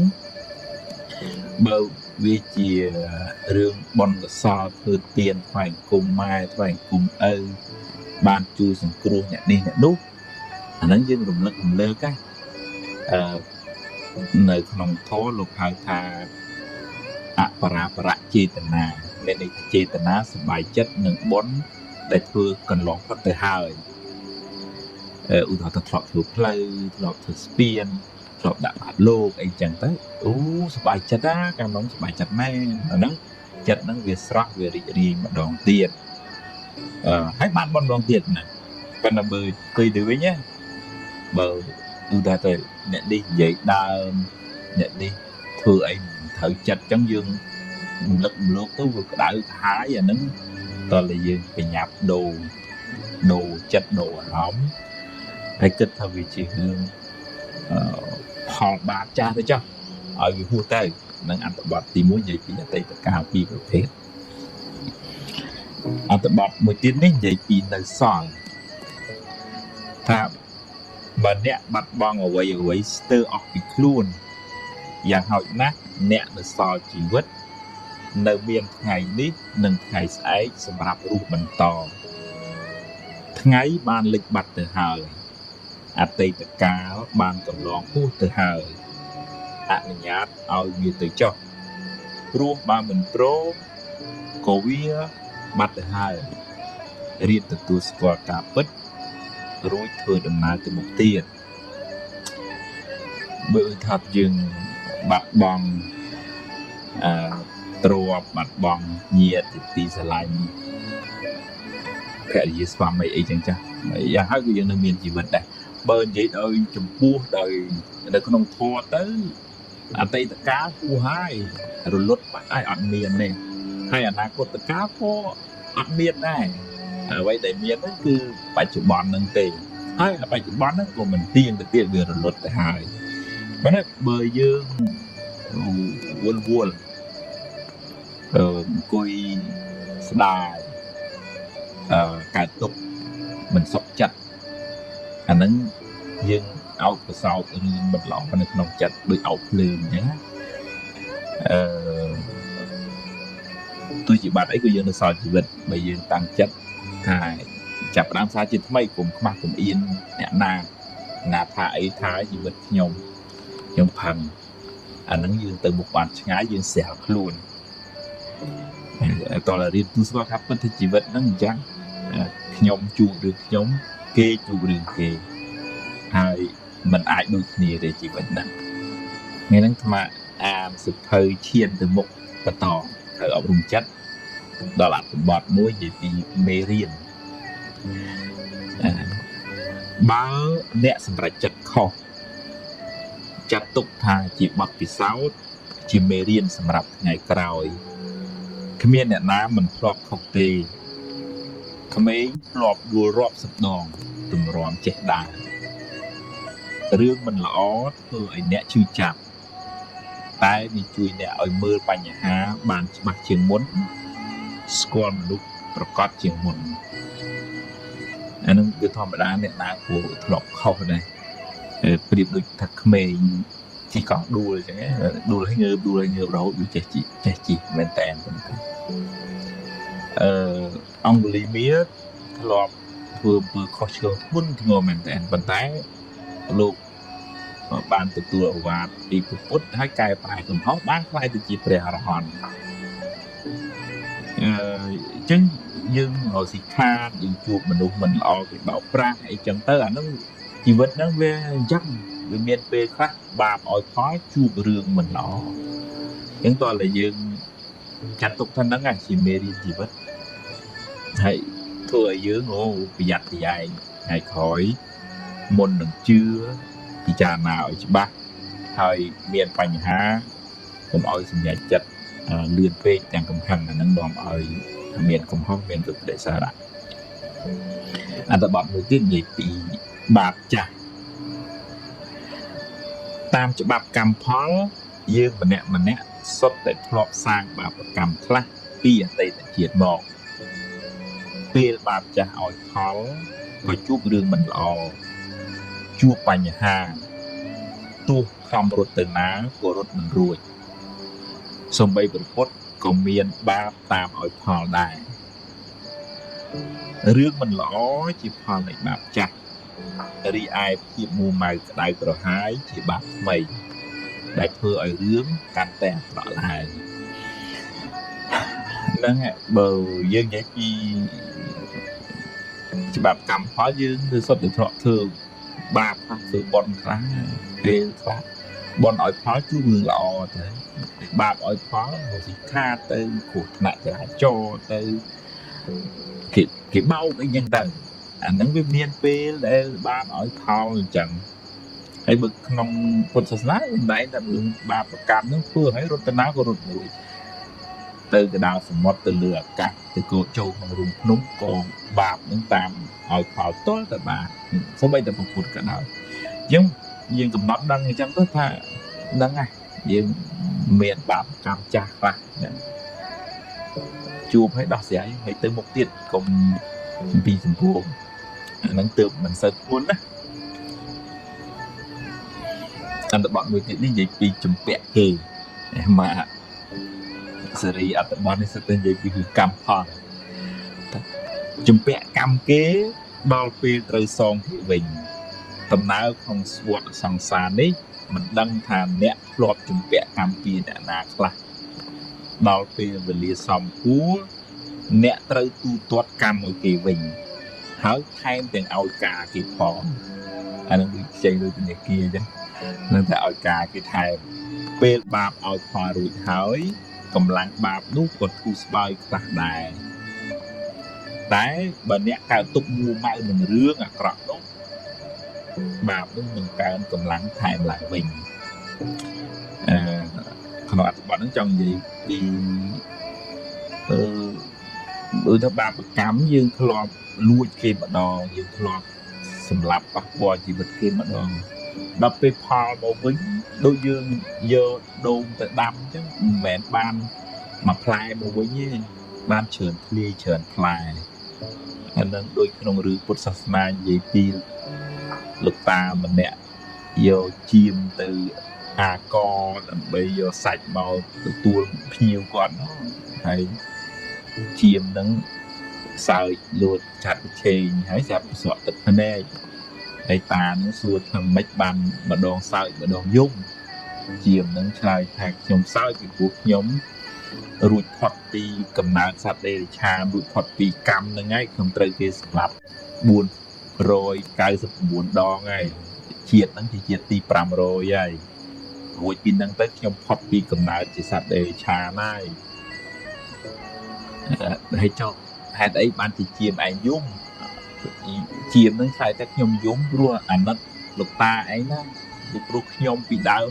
ក៏ធ្លាប់សម្លាប់សត្វជាមដោយលោកតាឯងដែរដោយសារខ្ញុំសម្លាប់ហ្នឹងបានខ្ញុំត្រូវធ្លាក់នរកឲ្យមកកើតជាសត្វជាមហ្នឹងត្រូវគេសម្លាប់499ដង500ទាំងជាតិហ្នឹងអញ្ចឹងតានឹងគាត់ញាក់ស្មារតីអញ្ចឹងខ្ញុំថាពីគាត់ចង់ទាញត្រឡប់មកវិញថា ជាមហ្នឹងសម្រាប់គេម្ដងប៉ុន្តែដល់ពេលត្រូវគេសម្លាប់វិញ500ដងទាំងជាតិហ្នឹងអញ្ចឹងបាបកម្មហ្នឹងវាមានពេលខ្លះឲ្យផលអញ្ចឹងហើយឲ្យផលទៅខ្លះទួនគ្នាអត់ដូចគ្នាទេជីវិតហ្នឹងបិទតែកើតមកក្នុងផ្ទៃម៉ែតែមួយប៉ុន្តែវាសនាជីវិតរឿងរ៉ាវមិនដូចគ្នាអញ្ចឹងយើងទទួលស្គាល់ទៅជីវិតហ្នឹងអញ្ចឹងហើយកំណត់ដឹងថាវាមានហេតុអញ្ចឹងបានវាជួបរឿងអញ្ចឹងហើយយើងសំបុណ្យសំកុសលជាទីពឹងទៅក្នុងលោកខាងមុខទៀតទៅក្នុងពេលខាងមុខទៀតទៅមិនចាំបាច់ជាតិក្រោយទេធ្វើល្អបច្ចុប្បន្នក៏បានផលបច្ចុប្បន្នដែរយើងក៏ឲ្យដេកកើតទុកចំពោះរឿងមិនល្អដែលកើតឡើងនៅព្រោះដេកកើតទុកទៅវាធ្វើឲ្យបាបហ្នឹងកើនកម្លាំងឡើងវិញឯងមិនបាបនឹងថយស្មាននឹងអានសុភៅអប់រំចិត្តឈានទៅមុខបន្តទៀតនេះដល់អត្ថបទមួយទៀតនិយាយពីមិនមែនទ្របអ្នកបើជាទ្របអ្នកមិនងាយបាត់បង់ទៅណាទេតែបើមានបាបកម្មពីមុនមកទ្របនៅនឹងមុខក៏យកមិនបានឬក៏ត្រូវបាត់បង់ទៅវិញបើអ្នកប្រឹងថែអស់ពីសមត្ថភាពហើយវានៅតែបាត់បង់មានន័យថាវាដល់ពេលត្រូវទៅហើយវាមិនមែនជារបស់អ្នកទេស្លឹកឈើពេលវាទុំវាត្រូវតែជ្រុះទោះបីអ្នកខាត់អង្វរក៏វាមិនស្ដាប់ដែរអានឹងក្នុងដីមួយដូចថា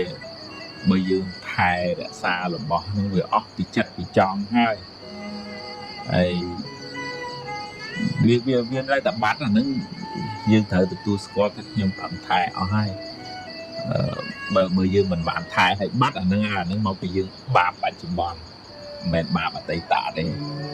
វាផ្សំគ្នាដែរហ្នឹងខ្ញុំណាថាភាពធ្លាប់ចាំរឿងមួយពីមុនសម័យលោកពោតញោមហ្នឹងគាត់នឹកថា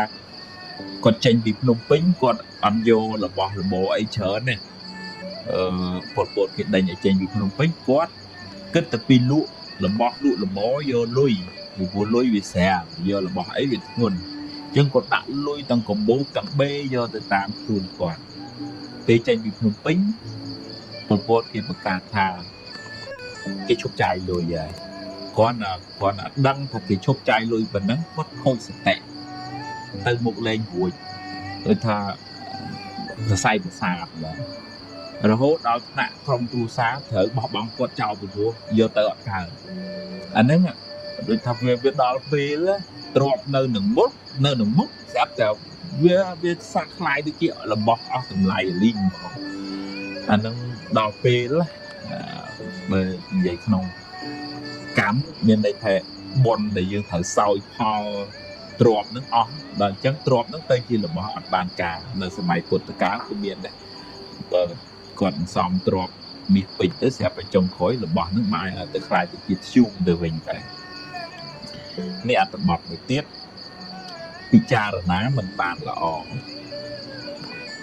អាចថាអ្នកមិនបានពិចារណាឲ្យបានល្អិតល្អន់មិនបានសួរគេឯងឲ្យបានច្បាស់លាស់ចំណេះដឹងមិនគ្រប់គ្រាន់ធ្វើឲ្យគេបោកអ្នកបានឬត្រូវខាតបង់ទៅថ្ងៃក្រោយត្រូវចាំទុករៀនគិតគូរឲ្យបានល្អិតល្អន់មុននឹងសម្រេចចិត្តណាហើយចុះបើវាខុសទៅហើយឲ្យវារួចទៅចុះចាប់ផ្ដើមសាជាថ្មីអានេះគំនិតក្មេងខ្ចីពេលខ្លះយើងផ្លាត់ស្នៀតយើងឆាប់ជឿគេយើងមើលឃើញគេប្រអាហ្នឹងយើងបានទេដាក់ទប់ឡងចុងទៅអាហ្នឹងវាជាការធ្វើប្រហែសក្នុងបច្ចុប្បន្នក្នុងធម៌លោកហៅថាបយោគវិបត្តិមានន័យថាសកម្មភាពបច្ចុប្បន្នហ្នឹងអត់ល្អការធ្វើប្រហែសបញ្ញាស្មារតីមិនគ្រប់គ្រាន់មិនបានខ្សែគប់កល្យាណមិត្តឲ្យបានត្រឹមត្រូវសម្រាប់ចិត្តខុសអាហ្នឹងវាត្រូវតែទទួលស្គាល់ថាវាខុសហើយខ្ញុំគណៈថាភាពធ្លាប់ជួបបងអូនខ្លះដែលបើកអាជីវកម្មហើយដូចថាវាឡងចុងគាត់យកលុយពុកម្ដាយច្រើនណា $10,000 ចឹងទៅគាត់បើកទៅយើងអត់មានបទពិសោធន៍យើងអត់ស្គាល់ទីផ្សារយើងអត់មានទំនាក់ទំនងជាមួយអតិថិជនតាមត្រូវដួលខូចចិត្តហើយនៅអោបកសោបអានឹងទុកអាលុយក៏ខាតអាចិត្តក៏ខូចចុងក្រោយកើតជំងឺផ្សេងផ្សាទៀតហើយនឹងពោះស្ដាក់វាត្រូវតែប្រឡែងនឹងឯងម្ដាយឪពុកហ្នឹងគ្មានយកទោសយកបីកូនអីទេប៉ុន្តែកូនហ្នឹងឲ្យកំហុសនឹងមិនព្រមប្រឡែងបើមិនព្រមប្រឡែងក៏វាត្រូវតែខាតហើយ$10,000ហ្នឹងអស់ហើយមានបាតអីមកវិញកើតទុកប៉ុណ្ណាក៏វាអស់ដែរថ្ងៃហ្នឹងមកភាពនឹងអានសភៅឈានទៅមុខទៅអប់រំចិត្តបន្តទៀតបងនេះអត្ថបទមួយនិយាយពីពិចារណាមិនបានល្អអាចថាអ្នកមិនបានពិចារណាឲ្យបានល្អិតល្អន់មិនបានសួរគេឯងឲ្យបានច្បាស់លាស់ចំណេះដឹងមិនគ្រប់គ្រាន់ធ្វើឲ្យគេបោកអ្នកបានឬត្រូវខាតបង់ទៅថ្ងៃក្រោយត្រូវចាំទុករៀនគិតគូរឲ្យបានល្អិតល្អន់មុននឹងសម្រេចចិត្តណាយចុះបើវាខុសទៅហើយឲ្យវារួចទៅចុះចាប់ផ្ដើមសារជាថ្មីនេះអន្តបទហ្នឹងនិយាយពីថាយើងវានៅក្មេងខ្ចីចំណេះដឹងបទពិសោធន៍ហើយក៏ចាប់ផ្ដើមមុខរបរការងារទៅវាត្រូវខាតវាត្រូវបង់វាជាធម្មតាវាតែងតែអញ្ចឹងឯងអញ្ចឹងយើងយកអ្វីដែលជួបប្រទះហ្នឹងជាមូលដ្ឋាននៃការសម្រេចចិត្តពីក្រោយហើយយើងទៅមុខទៀតកុំដេកអោបកសោបរឿងមិនល្អហ្នឹងធ្វើឲ្យយើងទៅមុខមិនឆ្ងាយទេនេះអត្ថបទមួយទៀតនិយាយពីកំហុសកំហឹងធ្វើឲ្យអ្នកសម្រេចចិត្តខុសនិយាយជ្រុលជ្រោះនាំឲ្យខូចខាតប្រយោជន៍ជាបុត្រជនតែងខុសខ្លះជាធម្មតាបើខុសហើយត្រូវចេះទទួលកំហុសរួចកែខ្លួនឡើងវិញកុំដេកស្ដាយអីងើបឡើងរួចបន្តទៅមុខទៀតអ្នកចេះកែប្រែកំហុសព្រះពុទ្ធចាត់ទុកថាជាបណ្ឌិតជាបុត្រជនវាមានពេលខ្លះខឹងទុកបានក៏និយាយសម្ដីជ្រុលជ្រោះ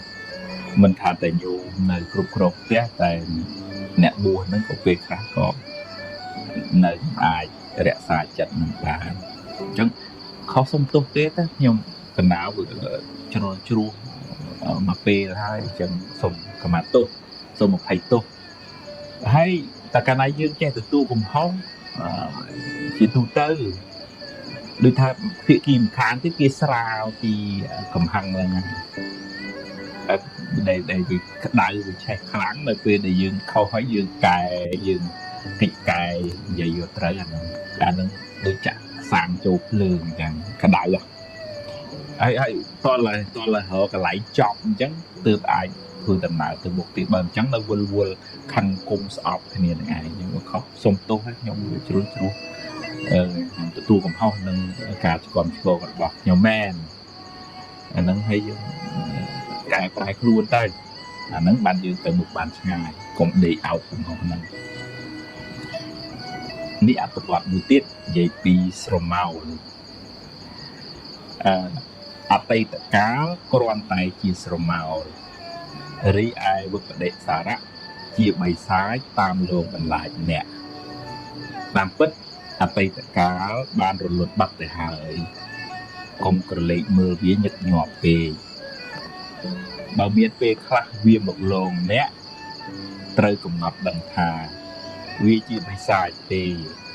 វាមិនមែនជាមិត្តអ្នកទេហើយផ្លាស់ចិត្តដូរអារម្មណ៍មកគិតរឿងផ្សេងធ្វើរឿងថ្មីជជែករឿងថ្មីលទ្ធផលក៏បានថ្មីដែរ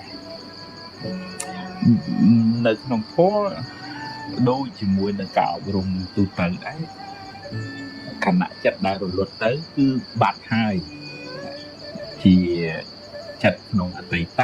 លែងមានទៀតហើយប៉ុន្តែការក្តៅក្រហាយកុកបច្ចៈក្នុងភាសាអភិធម្ម ភាសាយើងប្រើរាល់ថ្ងៃហើយមុខបដិសារៈឬមុខបដិសារីយើងធ្លាប់ដឹងមកអានឹងវាមកតាមអុចយើងឲ្យក្តៅហើយអ្នកដែលមិនបានគឺទុកចិត្តទៅទំនោរគិតពីក្តៅក្រហាយតែបើរឿងហ្នឹងវាហួហើយតាបើវាមកម្លងម្ដងកំណត់ដឹងទៅក៏បច្ចៈនឹងវាបដិសារៈហ្នឹងវាជាខ្មោចទេមិនមែនជាមិត្តដែលយើងត្រូវដេកអោបទេគេក៏ដូរអារម្មណ៍មកគិតរឿងថ្មីនិយាយរឿងថ្មី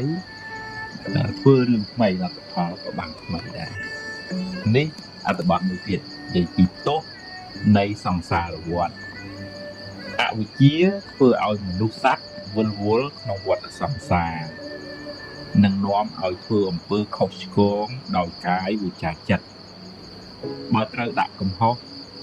ត្រូវដាក់ទោសលើវដ្តសង្សារដែលធ្វើឲ្យសត្វលោកវង្វេង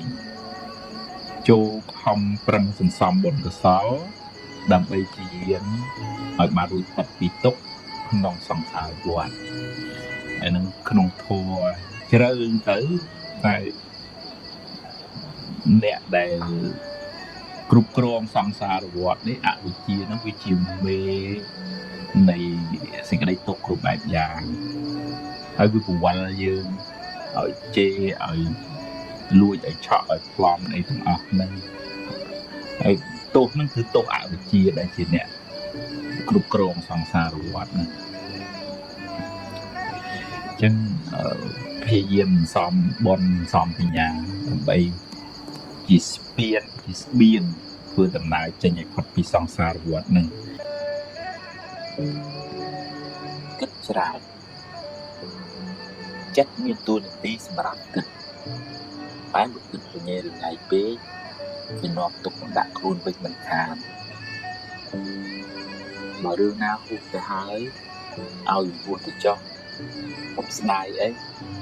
ស្ដាយទៅមានបានអីទៅវិញផងបានតែស្ដាយថាយប្រយោជន៍ខ្មោចកប់ហើយកុំគោះមើលហិតអីស្អុយណាស់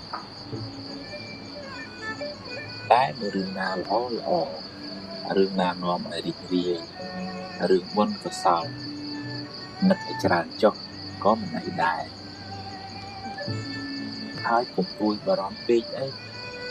ជួបរឿងណាដោះរឿងហ្នឹងទៅព្រួយពេកទៅគ្មានបានអីក៏ផងបានតែលំបាកខ្លួនអត់ប្រយោជន៍ប្រឹងប្រែងថ្ងៃនេះឲ្យអស់ចិត្តពីខ្លាំង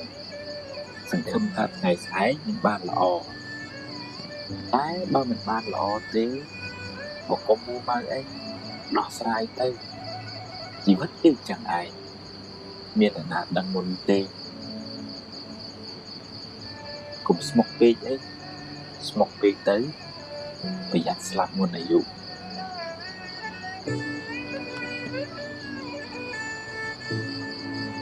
ចិត្តមិនស្ងប់គិតច្រើនព្រួយបារម្ភច្រើនស្មុគស្មាញច្រើនធ្វើឲ្យចិត្តមិនស្ងប់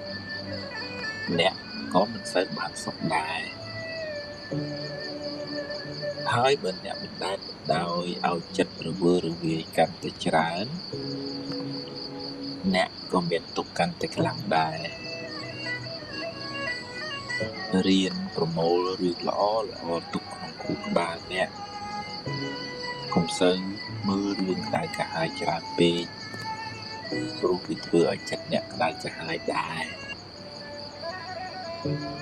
ហើយរឿងណាហួសទៅហើយឲ្យវាហួសទៅចុះកុំស្ដាយអីហើយក៏កុំសូវព្រួយបារម្ភចំពោះរឿងដែលមិនទាន់កើតឡើងពេកដែរព្រោះបើព្រួយពេកទៅវាបានតែបំផ្លាញសេចក្តីសុខក្នុងបច្ចុប្បន្នអស់រលីងជួបរឿងណាប្រឹងដោះរឿងនឹងទៅប្រឹងឲ្យអស់ពីលទ្ធភាពហើយព្រមតាមសមត្ថភាពដែលយើងធ្វើបានទម្លាប់ហាត់ចិត្តកុំឲ្យខឹងកុំឲ្យចំណែនកុំឲ្យជាប់ជំពាក់ហង្ហែងខ្លាំងពេកអីម្យ៉ាងទៀត កុំផ្ញើសេចក្តីសុខនៅលើរបស់ខាងក្រៅច្រើនពេករៀនផ្ដល់សេចក្តីស្រឡាញ់មានមេត្តាករុណារៀនរីករាយស្រស់ស្រាយរៀនទទួលស្គាល់ការពិតនៃជីវិតចិត្តអ្នកនឹងបានស្ងប់ច្រើនប្រៀបធៀបធ្វើអីខ្សែជីវិតរបស់ម្នាក់នៅលើផែនដីនេះមិនដូចគ្នាទេកុំប្រៀបធៀបគ្នាអីគេជួបរឿងគេយើងជួបរឿងយើងបើជួបរឿងណាប្រឹងដោះរឿងនឹងទៅហើយដោះបានប៉ុណ្ណាសប្បាយចិត្តនឹងប៉ុណ្ណឹងទៅកុំមួម៉ៅអីមានបានអីផងបានតែកើតទុកបន្ថែមប៉ុណ្ណោះតែអ្នកអាចរៀនសូត្រពីគេបានខ្លះដែរអ្វីមិនចេះតែបានតាមចិត្តយើងចង់ទេមិនដឹងថាសាងកម្មអីពីមុនមកទើបជួបរឿងមិនល្អច្រើនបែបនេះទ្រាំទៅហើយប្រឹងសាងល្អពីថ្ងៃនេះតទៅកុំអស់សង្ឃឹមកុំស្ដីបន្ទោសថាអំពើល្អមិនឲ្យផលឡើយបើអ្នកព្រុសស្រូវថ្ងៃនេះអ្នកមិនអាចទៅច្រូតថ្ងៃស្អែកបានទេ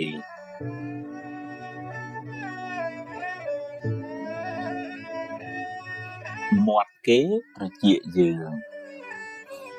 គេមានសិទ្ធិនិយាយហើយអ្នកមានសិទ្ធិស្ដាប់ឬមិនស្ដាប់គ្មានអ្នកណាបង្ខំអ្នកទេអ្នកមិនអាចផ្ទុកមាត់គេបានទេតែអ្នកអាចផ្ទុកត្រចៀកអ្នកបានបើអ្នកគិតថាវាគ្មានប្រយោជន៍គ្មានតម្លៃសម្រាប់ខួរក្បាលអ្នកគិតមេរោគអាចឆ្លងចូលចិត្តអ្នកតាមទ្វារត្រចៀកបើអ្នកចេះតែយកពាក្យពេចន៍ទិញដងគេមកគិតហើយដេកក្តៅក្រហាយពេលគេនិយាយស្ដាប់ចុះតែត្រូវពិចារណាបើវានាំឲ្យចម្រើនចំណេះដឹងនិងគុណធម៌ស្ដាប់ឲ្យច្រើនចុះតែបើជាពាក្យឌឺដងចង់ឲ្យអ្នកក្តៅក្រហាយទេកុំស្ដាប់អីហើយបើជ្រុលជាស្ដាប់ទៅហើយឆាប់ភ្លេចទៅទុកខួរក្បាលអ្នកគិតរឿងណាមានប្រយោជន៍វិញយកពាក្យពេចន៍ឌឺដងគេច្រើនមកទុកក្នុងខួរក្បាលអ្នកនឹងសម្បូរមេរោគហើយមិនសូវបានសុខទេបើជាពាក្យដាស់តឿនចង់ឲ្យអ្នកបានល្អអរគុណគេទៅតែបើគេឌឺដងឲ្យអ្នកក្តៅទេកុំក្តៅតាមគេអីកុំផ្ញើសេចក្តីសុខនៅលើបបោមាត់អ្នកដទៃឡើយ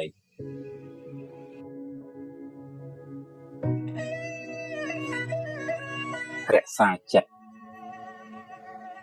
អ្នកហោះហើរទៅណា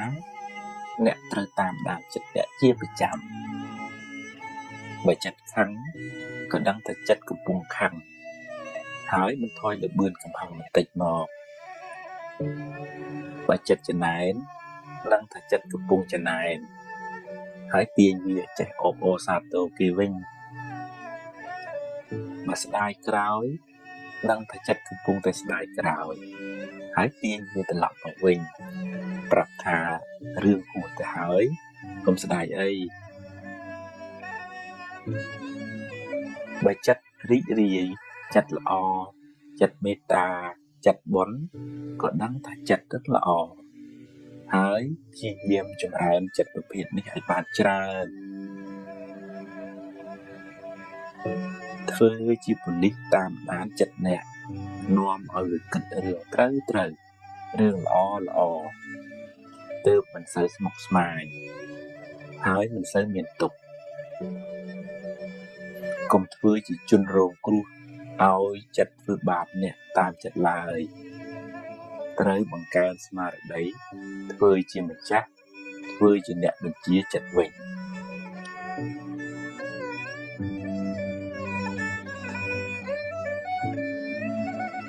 រៀបលះកំហឹង ពេលជួបរឿងដែលអ្នកទាស់ចិត្តកុំអាលបញ្ចេញកំហឹងភ្លាមស្ដាប់សិនរកហេតុផលរកដំណោះស្រាយចូលរួមទាំងអស់គ្នាកុំចង់ឲ្យគេតាមយើងពេកពេលខំកុំអាលសម្រេចចិត្តឲ្យត្រជាក់ចិត្តសិនសុំនិយាយ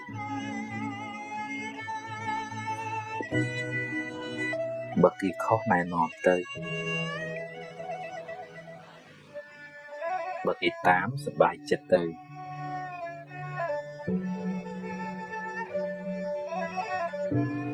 បើគេមិនតាមទេកុំដុតខ្លួនឯងយូរពេក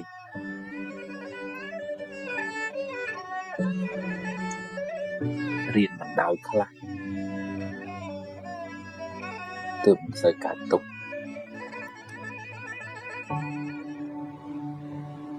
មិនមែនអ្វីចេះតែបានតាមចិត្តទេ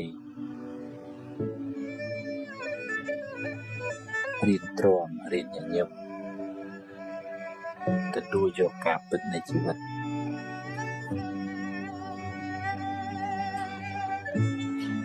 ជីវិតនេះគឺចឹងឯងទ្រាំទៅ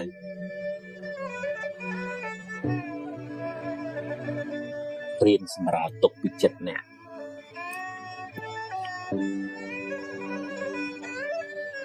កុំបន្ទោសខ្លួនឯង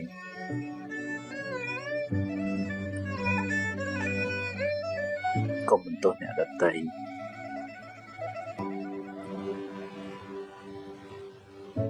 កុំប្រៀបធៀបនឹងជីវិតគេ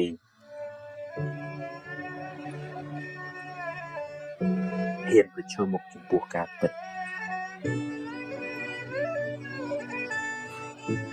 យល់ថាជីវិតតែមានបញ្ហាកុំមួម៉ៅចំពោះបញ្ហា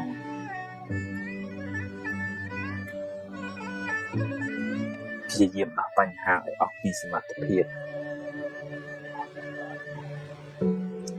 ដោះបានប៉ុណ្ណាយកប៉ុណ្ណោះ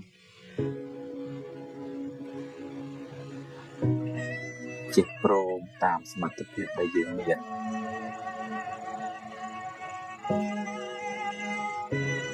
កុំហួសហេតុពេក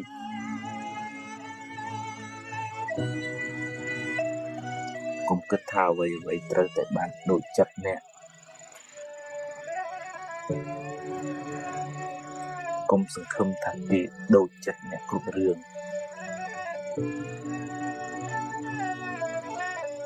ដោះលែងខ្លួនអ្នកពីអតីតកាល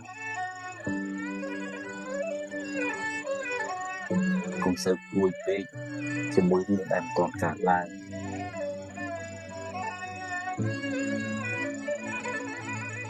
រៀនរស់នៅបច្ចុប្បន្នឲ្យបានល្អ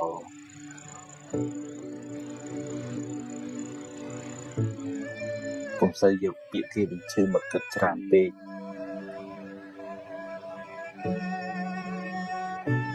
គេមិនបានគ្រប់គ្រាន់ហូបឲ្យបានត្រឹមត្រូវ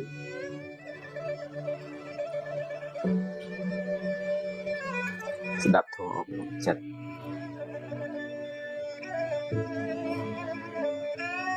រៀនកាត់ចិត្ត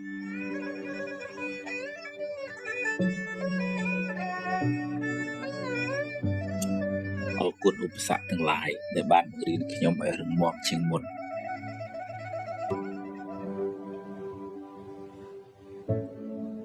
អរគុណភាពបរាជ័យដែលបានប្រាប់ពីចំណុចខ្សោយរបស់ខ្ញុំ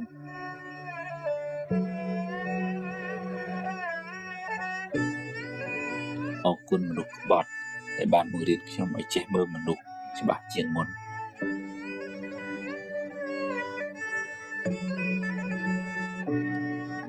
អរគុណអ្នកធ្វើឲ្យខ្ញុំខឹង ដែលបានបង្រៀនខ្ញុំឲ្យចេះអត់ធន់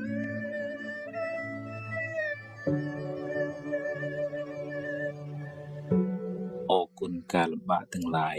ដែលបានបង្រៀនខ្ញុំឲ្យចេះទ្រាំ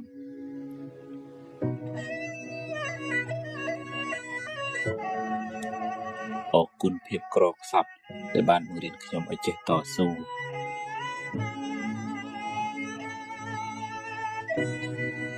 អរគុណរឿងអាក្រក់ទាំងឡាយដែលបានបង្រៀនខ្ញុំឲ្យស្គាល់ពីការពិតនៃជីវិត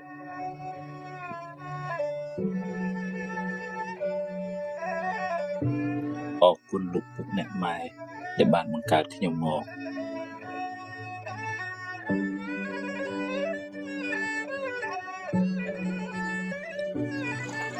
ស្វែងយល់ពីជីវិតយើងម្នាក់មានឧបសគ្គច្រើនណាស់តែតម្រូវយើងហ៊ានប្រឈមមុខដោយស្មារតីរំពឹងការតស៊ូព្យាយាមក្តីសង្ឃឹមនិងភាពអំណរអត់ធន់វិថីជីវិតមិនស្មើរហូតទេមានឡើងមានចុះមានទាបមានខ្ពស់មានសុខមានទុក្ខមានជួបមានព្រាត់មានខាតមានចំណេញជារឿងធម្មតាដូច្នេះត្រូវបង្កើនស្មារតីចម្រើនប្រាជ្ញាប្រាប់ខ្លួនឯងឲ្យហ៊ានទទួលយកការពិតទាំងឡាយទាំងល្អទាំងមិនល្អដែលកើតឡើងក្នុងជីវិតនេះពេលជួបរឿងល្អហ៊ានទទួលយកទៅតែកុំជួបពេកពេលជួបរឿងមិនល្អក៏ត្រូវតែហ៊ានទទួលហើយព្យាយាមដោះស្រាយឲ្យអស់ពីលទ្ធភាពទៅដោះបានប៉ុណ្ណាយកប៉ុណ្ណឹងទៅកុំកើតទុកពីអីគ្មានអ្នកណាមានសមត្ថភាពដោះបានគ្រប់បញ្ហាទេហើយកុំសូវប្រៀបធៀបជីវិតអ្នកទៅនឹងជីវិតគេអីខ្សែជីវិតម្នាក់មិនដូចគ្នាទេគេជួបរឿងគេយើងជួបរឿងយើងតែអ្នកអាចរៀនសូត្រពីគេបានខ្លះជីវិតនេះតែមានបញ្ហាហើយបញ្ហាបានបង្រៀនអ្នកឲ្យរឹងមាំជាងមុនរៀនញញឹមដាក់បញ្ហាកុំយំដាក់បញ្ហាទើបជីវិតមិនសូវមានទុក្ខហ៊ានទទួលយកការពិតជីវិតអ្នកណាក៏មានបញ្ហាដែរពេលខ្លះជួបរឿងល្អពេលខ្លះជួបរឿងមិនល្អជារឿងធម្មតានៃជីវិតគ្មានអ្នកណាអាចជៀសរួចទេ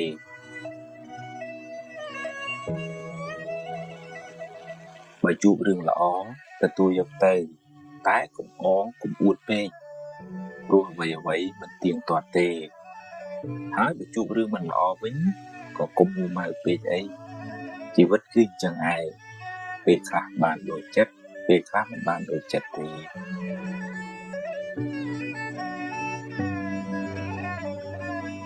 ត្រូវហ៊ានប្រឈមមុខដោះស្រាយចំពោះបញ្ហាទាំងឡាយ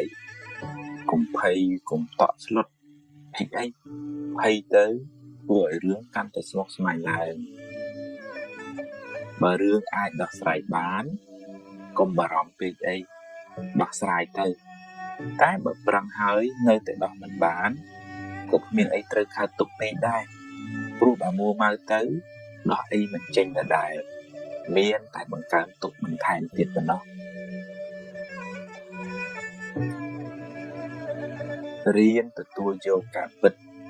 រៀនព្រមតាមសមត្ថភាពដែលអ្នកមានទើបមិនស្អាតកើតទុក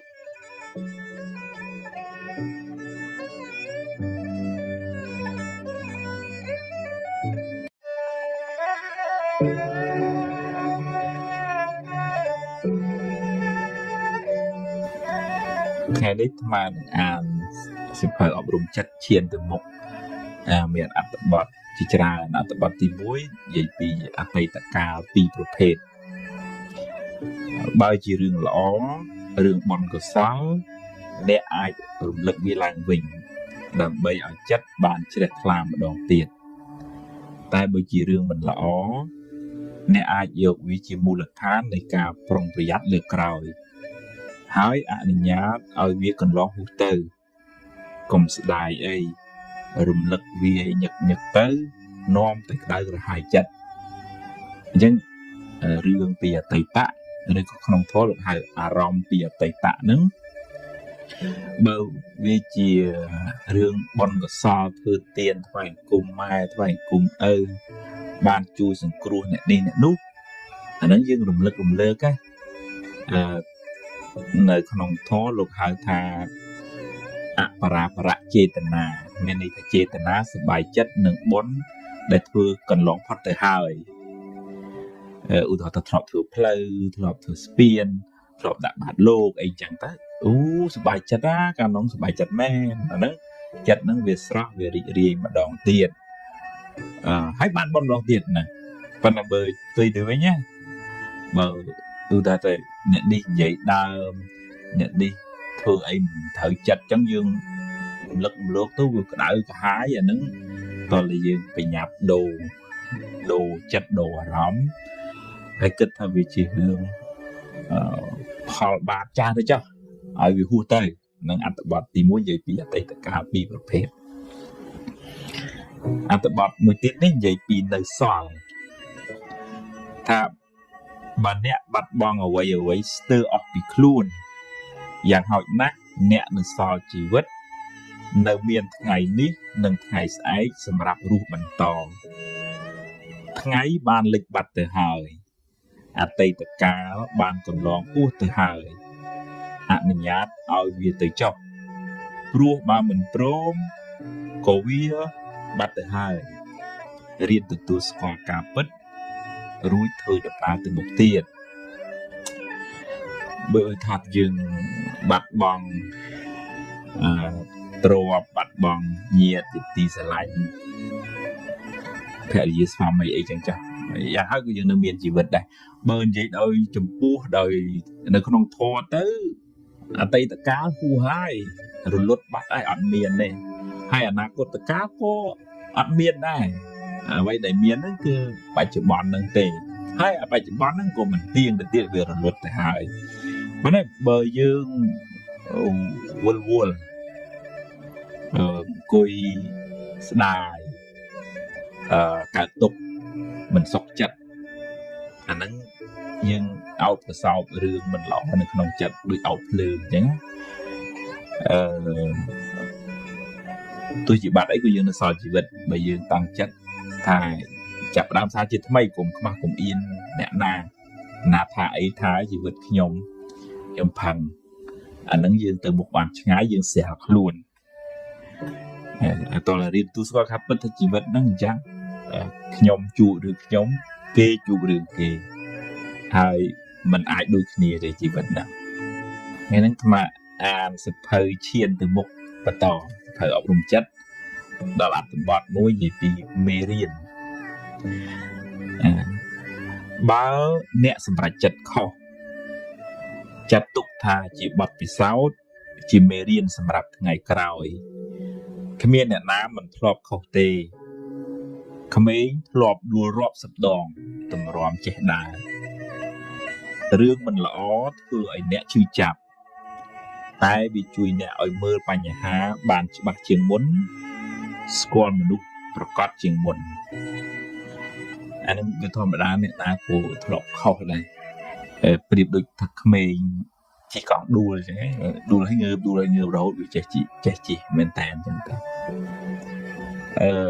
អង្គលីមៀធ្លាប់ធ្វើអំពើខុសឆ្គងធ្ងន់ធ្ងរមែនតើប៉ុន្តែលោកបានទទួលឱវាទពីពុទ្ធហើយកែប្រែកំហុសបានខ្លាយទៅជាព្រះអរហន្តអញ្ចឹងយើងរកស៊ីខាតយើងជួបមនុស្សមិនល្អគេបោកប្រាស់អីចឹងទៅអានឹងជីវិតហ្នឹងវាអញ្ចឹងវាមានពេលខ្លះបាបឲ្យផលជួបរឿងមិនល្អអញ្ចឹងតើតែយើងចាត់ទុកថាហ្នឹងជាមេរៀនជីវិតហើយធ្វើឲ្យយើងប្រយ័ត្នប្រយែងថ្ងៃក្រោយមុននឹងជឿពិចារណាឲ្យច្បាស់ហើយមានបញ្ហាកុំឲ្យសម្រេចចិត្តលឿនពេកទាំងកំហឹងអានឹងនាំឲ្យមានកំហុសមានវិបត្តិសារៈអត្ថបទមួយទៀតនិយាយពីបាបចាស់តាមច្បាប់កម្មផលយើងម្នាក់សុទ្ធតែធ្លាប់សាងបាបកម្មខ្លះពីអតីតជាតិមកពេលបាបចាស់ឲ្យផលក៏ជួបរឿងមិនល្អជួបបញ្ហាទោះខំរត់ទៅណាក៏រត់មិនរួច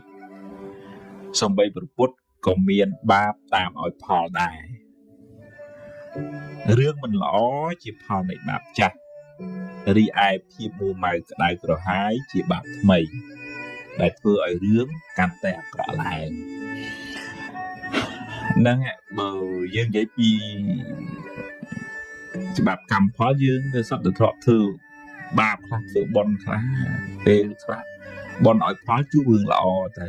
ពេលបាបឲ្យផលរស់ស៊ីខាតទៅគ្រោះថ្នាក់ចរាចរណ៍ទៅគេបោកអីចឹងទៅអាហ្នឹងវាមានពេលដែលបាបឲ្យផលអញ្ចឹងហើយបើក្នុងពុទ្ធសាសនាសម្ដែងថារឿងបាបកម្មហ្នឹងធ្វើឲ្យរត់តាក៏រត់មិនរួចទៅកណ្ដាលសមុទ្រទៅលើអាកាសទៅកោចូលក្នុងរូងភ្នំក៏បាបនឹងតាមឲ្យផលតលទៅបានសូម្បីតែពុទ្ធក៏ដោយអញ្ចឹងយើងកំណត់ដឹងអញ្ចឹងទៅថាហ្នឹងយើងមានបាបកម្មចាស់ខ្លះជួបឲ្យដោះស្រាយហើយទៅមុខទៀតកុំសំពីសំពងអាហ្នឹងទើបមិនសូវធ្ងន់ណាអត្ថបទមួយទៀតនេះនិយាយពីចម្ពាក់គេមកសេរីអត្ថបទនេះសិតតែនិយាយពីកម្មផលចម្ពាក់កម្មគេដល់ពេលត្រូវសងគេវិញដំណើរក្នុងវដ្តសង្សារនេះមិនដឹងថាអ្នកធ្លាប់ចម្ពាក់កម្មពីអ្នកណាខ្លះដល់ពេលវេលាសមគួរអ្នកត្រូវទូទាត់កម្មឲ្យគេវិញហើយថែមទាំងឲ្យការគេផងអានឹងដូចខ្ចីដូចធនាគារចឹងនឹងតែឲ្យការគេថែមពេលបាបឲ្យផលរួចហើយកម្លាំងបាបនោះក៏ធូរស្បើយខ្លះដែរតែបើអ្នកកើតទុកមួម៉ៅនឹងរឿងអាក្រក់នោះបាបនោះនឹងកើនកម្លាំងថែមឡើងវិញក្នុងអត្ថបទហ្នឹងចង់និយាយពីដូចថាបាបកម្មយើងធ្លាប់លួចគេម្ដងយើងធ្លាប់សម្លាប់ប៉ះពាល់ជីវិតគេម្ដងដល់ពេលផលមកវិញដូចយើងយកដូងទៅដាំអញ្ចឹងមិនមែនបានមកផ្លែមកវិញទេបានច្រើនធ្លាយច្រើនផ្លែអានឹងដូចក្នុងរឿងពុទ្ធសាសនានិយាយពីលោកតាម្នាក់យកជាមទៅអាកដើម្បីយកសាច់មកទទួលភ្ញៀវគាត់ហើយជាមហ្នឹងសើចលួតឆាត់កឆេងហើយស្រាប់សក់ទឹកភ្នែកហើយតាហ្នឹងសួរថាម៉េចបានម្ដងសើចម្ដងយំជាមហ្នឹងឆ្លើយថាខ្ញុំសើចពីព្រោះខ្ញុំរួចផុតពីកំណើតសត្វដេរឆានរួចផុតពីកម្មហ្នឹងហើយខ្ញុំត្រូវគេសម្លាប់499ដងហើយជាតិហ្នឹងជាជាតិទី500ហើយរួចពីហ្នឹងទៅខ្ញុំផុតពីកំណើតជាសត្វដេរឆានហើយចុះហេតុអីបានជាជាមឯងយំជាមហ្នឹងឆ្លើយថាខ្ញុំយំព្រោះអាណិតលោកតាឯងណាពីព្រោះខ្ញុំពីដើមក៏ធ្លាប់សម្លាប់សត្វជាមដោយលោកតាឯងដែរដោយសារខ្ញុំសម្លាប់ហ្នឹងបានខ្ញុំត្រូវធ្លាក់នរកហើយមកកើតជាសត្វជាមហ្នឹងត្រូវគេសម្លាប់499ដង500ទាំងជាតិហ្នឹងអញ្ចឹងតាហ្នឹងគាត់ភ្ញាក់ស្មារតីអញ្ចឹងខ្ញុំថាថាភាពគាត់ចង់ទាញត្រឡប់មកវិញថាជាមហ្នឹងសម្លាប់គេម្ដងប៉ុន្តែដល់ពេលត្រូវគេសម្លាប់វិញ500ដងទាំងជាតិហ្នឹងអញ្ចឹងបាបកម្មហ្នឹងវាមានពេលខ្លះឲ្យផលអញ្ចឹងហើយឲ្យផលពេលខ្លះទួនគ្នាអត់ដូចគ្នាទេជីវិតហ្នឹងបិទតែកើតមកក្នុងផ្ទៃម៉ែតែមួយប៉ុន្តែវាសនាជីវិតរឿងរ៉ាវមិនដូចគ្នាទេអញ្ចឹងយើងទទួលស្គាល់ថាជីវិតហ្នឹងអញ្ចឹងហើយកំណត់ដឹងថាវាមានហេតុអញ្ចឹងបានវាជួបរឿងអញ្ចឹងហើយយើងសំបុណ្យសំកុសលជាទីពឹងទៅក្នុងលោកខាងមុខទៀតទៅក្នុងពេលខាងមុខទៅមិនចាំបាច់ទៅជាតិក្រោយយើងធ្វើល្អបច្ចុប្បន្នក៏បានផលបច្ចុប្បន្នដែរយើងក៏ឲ្យដេកកើតទុកចំពោះរឿងមិនល្អដែលកើតឡើងនៅព្រោះដេកកើតទុកទៅវាធ្វើឲ្យបាបហ្នឹងកើនកម្លាំងឡើងវិញឯងមិនបាបនឹងថយទេអាត្មានឹងអានសភៅអប់រំចិត្តឈានទៅមុខបន្តទៀតនេះដល់អត្ថបទមួយទៀតនិយាយពីមិនមែនទ្របអ្នកបើជាទ្របអ្នក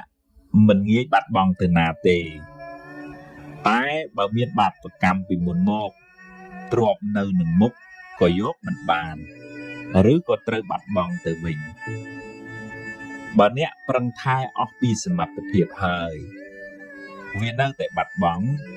មានន័យថា វាដល់ពេលត្រូវទៅហើយវាមិនមែនជារបស់អ្នកទេស្លឹកឈើពេលវាទុំវាត្រូវតែជ្រុះទោះបីអ្នកខាត់អង្វរក៏វាមិនស្ដាប់ដែរអានឹងក្នុងន័យមួយដូចថាបើយើងថែរក្សារបស់ហ្នឹងវាអស់ពីចិត្តពីចង់ហើយវានៅតែបាត់អាហ្នឹងយើងត្រូវទទួលស្គាល់ថាខ្ញុំប្រឹងថែអស់ហើយបើយើងមិនបានថែឲ្យបាត់អាហ្នឹងមកពីយើងបាបបច្ចុប្បន្នមិនមែនបាបអតីតទេ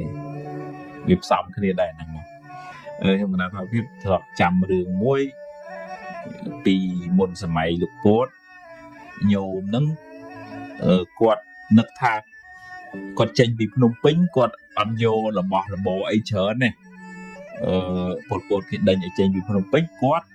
គិតទៅពីលក់របស់លក់របរយកលុយពីព្រោះលុយវាស្រាលយករបស់អីវាធ្ងន់អញ្ចឹងគាត់ដាក់លុយទាំងកបោកទាំងបេយកទៅតាមខ្លួនគាត់ពេលចេញពីភ្នំពេញពលពតគេប្រកាសថាគេឈប់ចាយលុយហើយគាត់ដឹងថាគេឈប់ចាយលុយប៉ុណ្ណឹងគាត់ខូចសតិទៅមុខលេងរួចដូចថាសរសៃប្រសាទបងរហូតដល់ថ្នាក់ក្រុមគ្រួសារត្រូវបោះបង់គាត់ចោលពីព្រោះយកទៅអត់កើតអាហ្នឹងដូចថាវាដល់ពេលទ្របនៅនឹងមុខស្រាប់តែ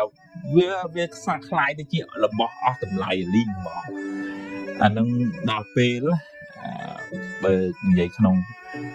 កម្មមានន័យថាបុណ្យដែលយើងត្រូវសោយផលទ្របហ្នឹងអស់ដល់អញ្ចឹងទ្របហ្នឹងទៅជារបស់អត់បានការនៅសម័យពុទ្ធកាលក៏មានដែរបើគាត់សំទ្របមាសពេជ្រទេស្រាប់តែចុងក្រោយរបស់ហ្នឹងបែរទៅខ្លាយទៅជាធ្យូងទៅវិញតែនេះអត្ថបទមួយទៀតពិចារណាមិនបានល្អអាចថាអ្នកមិនបានពិចារណាឲ្យបានល្អិតល្អន់មិនបានសួរគេឯងឲ្យបានច្បាស់លាស់ចំណេះដឹងមិនគ្រប់គ្រាន់ធ្វើឲ្យគេបោកអ្នកបានឬត្រូវខាតបង់ទៅថ្ងៃក្រោយត្រូវចាំទុករៀនគិតគូរឲ្យបានល្អិតល្អន់មុននឹងសម្រេចចិត្តណាហើយចុះបើវាខុសទៅហើយឲ្យវារួចទៅចុះចាប់ផ្ដើមសាជាថ្មីអានេះគំនិតក្មេងខ្ចីពេលខ្លះយើងភ្លាត់ស្នៀតយើងឆាប់ជឿគេយើងមើលឃើញគេត្រអាហ្នឹងយើងបានដែរដាក់ពុបឡងចុងទៅអាហ្នឹងវាជាការធ្វើប្រហែសក្នុងបច្ចុប្បន្នក្នុងធម៌លោកហៅថាបយោគវិបត្តិមានន័យថាសកម្មភាពបច្ចុប្បន្នហ្នឹងអត់ល្អការធ្វើប្រហែសបញ្ញាស្មារតីមិនគ្រប់គ្រាន់មិនបានសេពគប់កល្យាណមិត្តឲ្យបានត្រឹមត្រូវសម្រាប់ចិត្តខុសអាហ្នឹងវាត្រូវតែទទួលស្គាល់ថាវាខុសហើយខ្ញុំកណ្ដាលអាភិបធ្លាប់ជួបបងអូនខ្លះដែលបើកអាជីវកម្មហើយដូចថាវាឡងចុងគាត់យកលុយពុកម្ដាយច្រើនណា$40,000អញ្ចឹងទៅគាត់បើកទៅយើងអត់មានប័ណ្ណពិសោធន៍យើងអត់ស្គាល់ទីផ្សារយើងអត់មានទំនាក់ទំនងជាមួយអតិថិជនត្រឹមត្រូវដួលខូចចិត្តហើយនៅឲ្យកសោបអានឹងទុកអាលុយក៏ខាតអាចិត្តក៏ខូចចុងក្រោយកើតជំងឺផ្សែងផ្សាទៀតអានឹងគ្រោះថ្នាក់វាត្រូវតែប្រឡែងនឹងឯងម្ដាយឪពុកនឹងគ្មានយកទោសយកបៃកូនអីទេប៉ុន្តែកូននឹងឲ្យកំហុសនឹងមិនព្រមប្រឡែងបើមិនព្រមប្រឡែងក៏វាត្រូវតែខាតហើយ$40,000ហ្នឹងអស់ហើយមានបានអីមកវិញកើតទុកប៉ុណ្ណាក៏វាអស់ដែរថ្ងៃហ្នឹងមកភាពនឹងអានសភៅឈានទៅមុខសភៅអប់រំចិត្តបន្តទៀតបងនេះអត្ថបទមួយនិយាយពីពិចារណាមិនបានល្អអាចថាអ្នកមិនបានពិចារណាឲ្យបានល្អិតល្អន់មិនបានសួរគេឯងឲ្យបានច្បាស់លាស់ចំណេះដឹងមិនគ្រប់គ្រាន់ធ្វើឲ្យគេបោកអ្នកបានឬត្រូវខាតបង់ទៅថ្ងៃក្រោយត្រូវចាំទុករៀនគិតគូរឲ្យបានល្អិតល្អន់មុននឹងសម្រេចចិត្តណាហើយចុះបើវាខុសទៅហើយឲ្យវារួចទៅចុះចាប់ផ្ដើមសារជាថ្មីនេះ អាតបត់ហ្នឹងនិយាយពីថាយើងមាននៅក្មេងខ្ចីចំណេះដឹងបទពិសោធន៍ហើយក៏ចាប់ផ្ដើមមុខរបរការងារទៅវាទៅខាតវាទៅបងវាជាធម្មតាវាតែងតែអញ្ចឹងឯងអញ្ចឹងយើងយកអ្វីដែលជួបប្រទះហ្នឹងជាមូលដ្ឋាននៃការសម្រេចចិត្តពីក្រោយហើយយើងទៅមុខទៀតគុំដេកអោបកសោបរឿងមិនល្អហ្នឹងធ្វើឲ្យយើងទៅមុខមិនឆ្ងាយទេនេះអត្ថបទមួយទៀតនិយាយពីកំហុសកំហឹងធ្វើឲ្យអ្នកសម្រេចចិត្តខុសនិយាយជ្រុលជ្រោះនាំឲ្យខូចខាតប្រយោជន៍ជាបទជនតែងខុសខ្លះជាធម្មតាបើខុសហើយត្រូវចេះទទួលកំហុសរួចកែខ្លួនឡើងវិញកុំដេកស្ដាយអីងើបឡើងរួចបន្តទៅមុខទៀតអ្នកចេះកែប្រែកំហុសប្រពុតចាត់ទុកថាជាបណ្ឌិតជាបទជននោះវាមានពេលខ្លះខឹងទុំបានក៏និយាយសម្ដីជ្រុលជ្រោះមិនថាតែញោមនៅគ្រប់គ្រងផ្ទះតែអ្នកបួសហ្នឹងក៏ពេលខ្លះក៏នៅមិនអាចរក្សាចិត្តនឹងបានអញ្ចឹងខុសសុំទោសគេទៅខ្ញុំកណ្ដាលវាជ្រុលជ្រោះមកពេលហើយអញ្ចឹងសុំខមាទោសសុំអភ័យទោសហើយតែកាលណាយើងចេះទទួលកំហុសជាទូទៅដូចថាភាគីម្ខាងទៀតគេស្រាវពីកំហឹងឡើងហើយដែលវាក្តៅវាឆេះខ្លាំងនៅពេលដែលយើងខុសហើយយើងកែយើងកិច្ចកែនិយាយយកត្រូវអានឹងដូចចាក់សាំងចូលភ្លើងអញ្ចឹងក្តៅហើយតលរកកន្លែងចប់អញ្ចឹងទើបអាចធ្វើដំណើរទៅមុខទៀតបើអញ្ចឹងនៅវល់ខឹងគុំស្អប់គ្នានឹងឯងខ្ញុំវាខុសសុំទោសហើយខ្ញុំវាជ្រុលជ្រោះខ្ញុំទទួលកំហុសនឹងការឆ្កល់របស់ខ្ញុំមែនអាហ្នឹងហើយយើងកែប្រែខ្លួនទៅអាហ្នឹងបានយើងទៅមុខបានឆ្ងាយកុំដេកអោបកំហុសហ្នឹងនេះអត្ថបទមួយទៀតនិយាយពីស្រមោលអតីតកាលគ្រាន់តែជាស្រមោលរីឯវិបដិសារៈជាបិសាចតាមលងបន្លាចអ្នកតាមពិតអតីតកាលបានរលត់បាត់ទៅហើយកុំក្រឡេកមើលវាញឹកញាប់ពេកបើមានពេលខ្លះវាមកលងអ្នកត្រូវកំណត់ដឹងថាវាជាបិសាចទេវាមិនមែនជាមិត្តអ្នកទេ